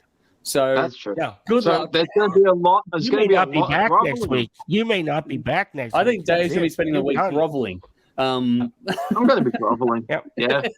I'm going to be like, your knees, I'm going to be like peasants, on fucking your starving knees. Marvin. I'm going to spend all my energy and be like, ugh.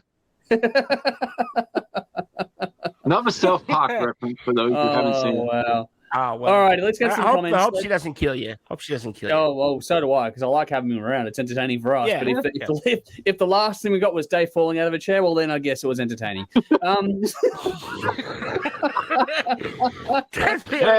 Hell of a way if to she go does out. see this, it's probably deserved if she kills me.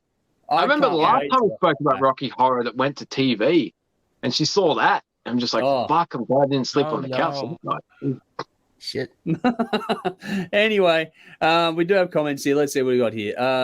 Chris says, fucking love tonight. I'm glad you did. Thank you so much for sticking with us for as long That as you was a could. good show. That was a good show. Darren, it's a fucking great show, guys. Have a great weekend, everyone. Thank you. Likewise, Stuart there. Puke in it from Guy over there. Nicole says, this is seriously the funniest stream ever. Michael says, Dave, never get fired. The four of you worked tonight were great. Thank you so much for the kind words. Really do appreciate it. Warbin for Chris. So there we go. The Warbin. Warbin with ravishing rack fruit. Fucking hell. Oh, this is getting better. I don't know. Wow. Oh my God, here we go. Guy says Hammett do get a lot of flack. He is a wonderful player. I do think he's a good player. Thank you. I'm not alone. Rowan says gravity in the bin. Well, fuck, why not? We'll bin everything else. Yeah, tonight. and this bitchy chair. I want to fly, damn it. Vinny says my bin is a fucking banana gaffer taped to a wall is considered art to the value of 6 figures. I've dropped hers and more impressive. Did you gaffer tape them to a wall though? You missed out there, dude. Yeah, you missed. Somebody would have bought that shit. Yeah. Oh, literally. We're on fire tonight. What I don't know what to do with this. Andrew says, thanks for a great show again, guys. Had a great start of the week. Saw Sleep Token on Sunday night, a great show. And now we're using it to digest. Cheers, guys. See you next week. I hope you weren't at the show where the guy dropped his guts in the quiet part of the song. For those, oh wow! If you follow the news cycle on that one, that was a bizarre one. I don't know what to fucking do. Oh, that was a quote unquote rip snorter. Conrad says a day come off his meds, mate. We're all off the meds tonight. Oh yeah. What meds? The doctor doesn't come near me. He's too fucking scared. Guy says, he's not Satriani's student for nothing. Let's talk about Hammett again, which is cool. Yeah. Chris, on the flip side, though, says Kirk stopped trying. He has talent. He just retired his care factor. Interesting point. I'm sure people will agree with that. But Nicole says Kirk is being held back in Metallica. Interesting point of view, because I did like his Portals EP. I would like to see more solo something in there. I think he might be. I think James and Lars have said, you're just going to keep doing what you're doing. Yep. Yeah, there's actually a point there, I reckon, Nicole. So, yeah, well done to raise that one. Guy says more Warbell. Yeah. Chris says stockings, and cowbell. Jolie says fishnets. We're on a theme now. Nicole says, in the context of this, my son got scared by Santa, but I know complain and try to ban him. Yes, well, that's the thing too, is that when it comes to the banning of things, kids can get frightened of a great many things, but I'm pretty sure that the drag events aren't scary. Creepy old Batman crawling down my chimney and mentioning his back. Did anyone actually watch Bad Santa? Like, seriously? Yep. That great movie. That's a very likely true, though. Well, a guy says, I want a Metallica Monopoly set. I think we all do now. Nicole says, Jules will be sharpening the knives tomorrow. Yeah, we know where Conrad's next cabana is going to come from. Or Dave's next cabana. Yeah. I might be reviewing in falsetto next week. You'll be doing your thing in the Marina Bobbit outfit. Vinny says, Starvin Marvin and his clicks. There we go. Jolie says, loved watching the full show live tonight. Thanks, guys. You're welcome. Thank you for joining us for the full show. I know it's the first time. Thank you. That's cool. Thank you so much for doing that. Sally says, thanks. You are more than welcome. Thanks for joining us as always. Bash says, great show. Thank you for the kind words. Vinny says, cracking show. Pissed my pants laughing at Rack Rude. That's not going to get old, that one. That is not going away. Wow. But then Chris says, got to sleep. If you want a guest review for Sgt. Pepper's versus Streets, hit me up. We might just do that for a bit of fun there, Chris. So we'll see how we go. That'd be fun. Guy says Satan Claus. Last Boy Scout with Danielle Harris. God, here we go. I don't know if this is I don't know how seriously to take this comment, but it's on Twitch. I'm going to answer it. Here we go. A minute ago, Emma 19988. If you could see any celebrity get tickled, who would it be? Dave. I'm picking Dave. I would love to see Jessica Alba and Danielle Harris tickle each other. My wife's I'd like to see that too, actually. I think everyone would. I have a liking for both of these women. But yeah, Danielle Harris and Jessica Alba tickling each other. Fucking yeah. That's a sweet spot right there. Okay. Emma says Justin Bieber is just quite arrogant and he'd hate it. So there was that one too. What about you, Jeff? What would you like to see tickled? Who would I like to see? Geez, I don't know. There's just so many choices. I'll just go with what Dave said because it's classic. Actually, all three Nightwish singers tickling each other. Oh yeah, all four. Yeah, no, they can't put your Marco in that. Just now, hang on. I'm going to answer this question in a way that's going to fuck with Dave. Tim Curry in the outfit from Rocky Horror. Just to see Dave's reaction to that. That's who I want to see get tickled. Who is he tickling or who is he being tickled by? Susan Sarandon. Oh, you're a sick an individual, man. What would Tim Roth say? Shit. Oh, Tim Robbins. Who is Susan Sarandon? They're married. Yeah, Tim Robbins. Yeah, but she's doing pretty fucking well, actually. Just to be fair for a minute here. She's aging like wine. She's aging. I've always thought she was kind of nice, but she's got that googly eye thing happening. All I can think of now is the Reddit thing where they stick their eyes on things in the shopping centers. Yeah. That's all I can think of now. She kept her eyes open while sneezing. Like, no, he's fucking fine. She's a good actress. Sandra Bullock. I'll just present it. She's a good actress. Yeah. Sandra Bullock tickling herself. Oh my God, Dave. Okay, on that note, we're moving on. Let's see. Nicole says Iron Maiden are releasing their Monopoly soon. Well, why not? I'm so flying to Acacia Avenue. That, yes, definitely. Guy says, thank you for a show, guys. Weekly highlight. Thanks for joining us, as always. Nicole says, thanks all. What a wonderful night. I'm glad everyone's had a great time. Guy says, I'll tickle Breach or Easy for sure. Sally says, Henry Rollins, I want to see him break. So that'd be interesting. Emma says, do you agree Justin Bieber is a good choice? Do you get why I said I unfortunately am not up to speed with Justin Bieber. I cannot. I'm going to boom a moment here. I don't know the fuck anything about him. I just don't pay attention to it. That's fucked up. Somebody tickle Rob Zombie. That'd be funny. Marilyn Manson. Oh, no. Anyone who tickles him is bound to get fucking sued. Cancelled. Yeah. How do we fuck this up? Like, more than we are tonight. Who? Like, as in, you want to see someone go full on Tickle Me Elmo fucking spastic, right? So who would be like a candidate to see do that? So, like, try to think of the most serious. Like, Henry Rollins is good because he'd be so serious. I want to say who would be the most serious, but serious. Donald Trump tickling Joe Biden. Oh my God. I think Dave just broke the fucking concept. Oh wow! I don't even have a reply for that. That's fucked up. He's like, laugh for me, baby. Laugh for me. Wow. Yeah. And Joe's rubbing his head. Yeah. I mean, take this in the context of Dave's ravishing rack rude. Ravishing rack rude. Oh, there we go. Ravishing Rack Rude tickling Macho Man Randy Savage. Oh, yeah. Oh, yeah. Miss Elizabeth being the special referee. A little bit to the left. Yeah. Miss Elizabeth tickling Sensational Sherry. I'm down with that. That's cool. Wow. Yeah. Oh, we're off the rails. Okay, I think it's time to wrap this up tonight. What do we got here? Vinny says Susan Sarandon is a sexy goldfish. Is like a sexy goldfish, sorry.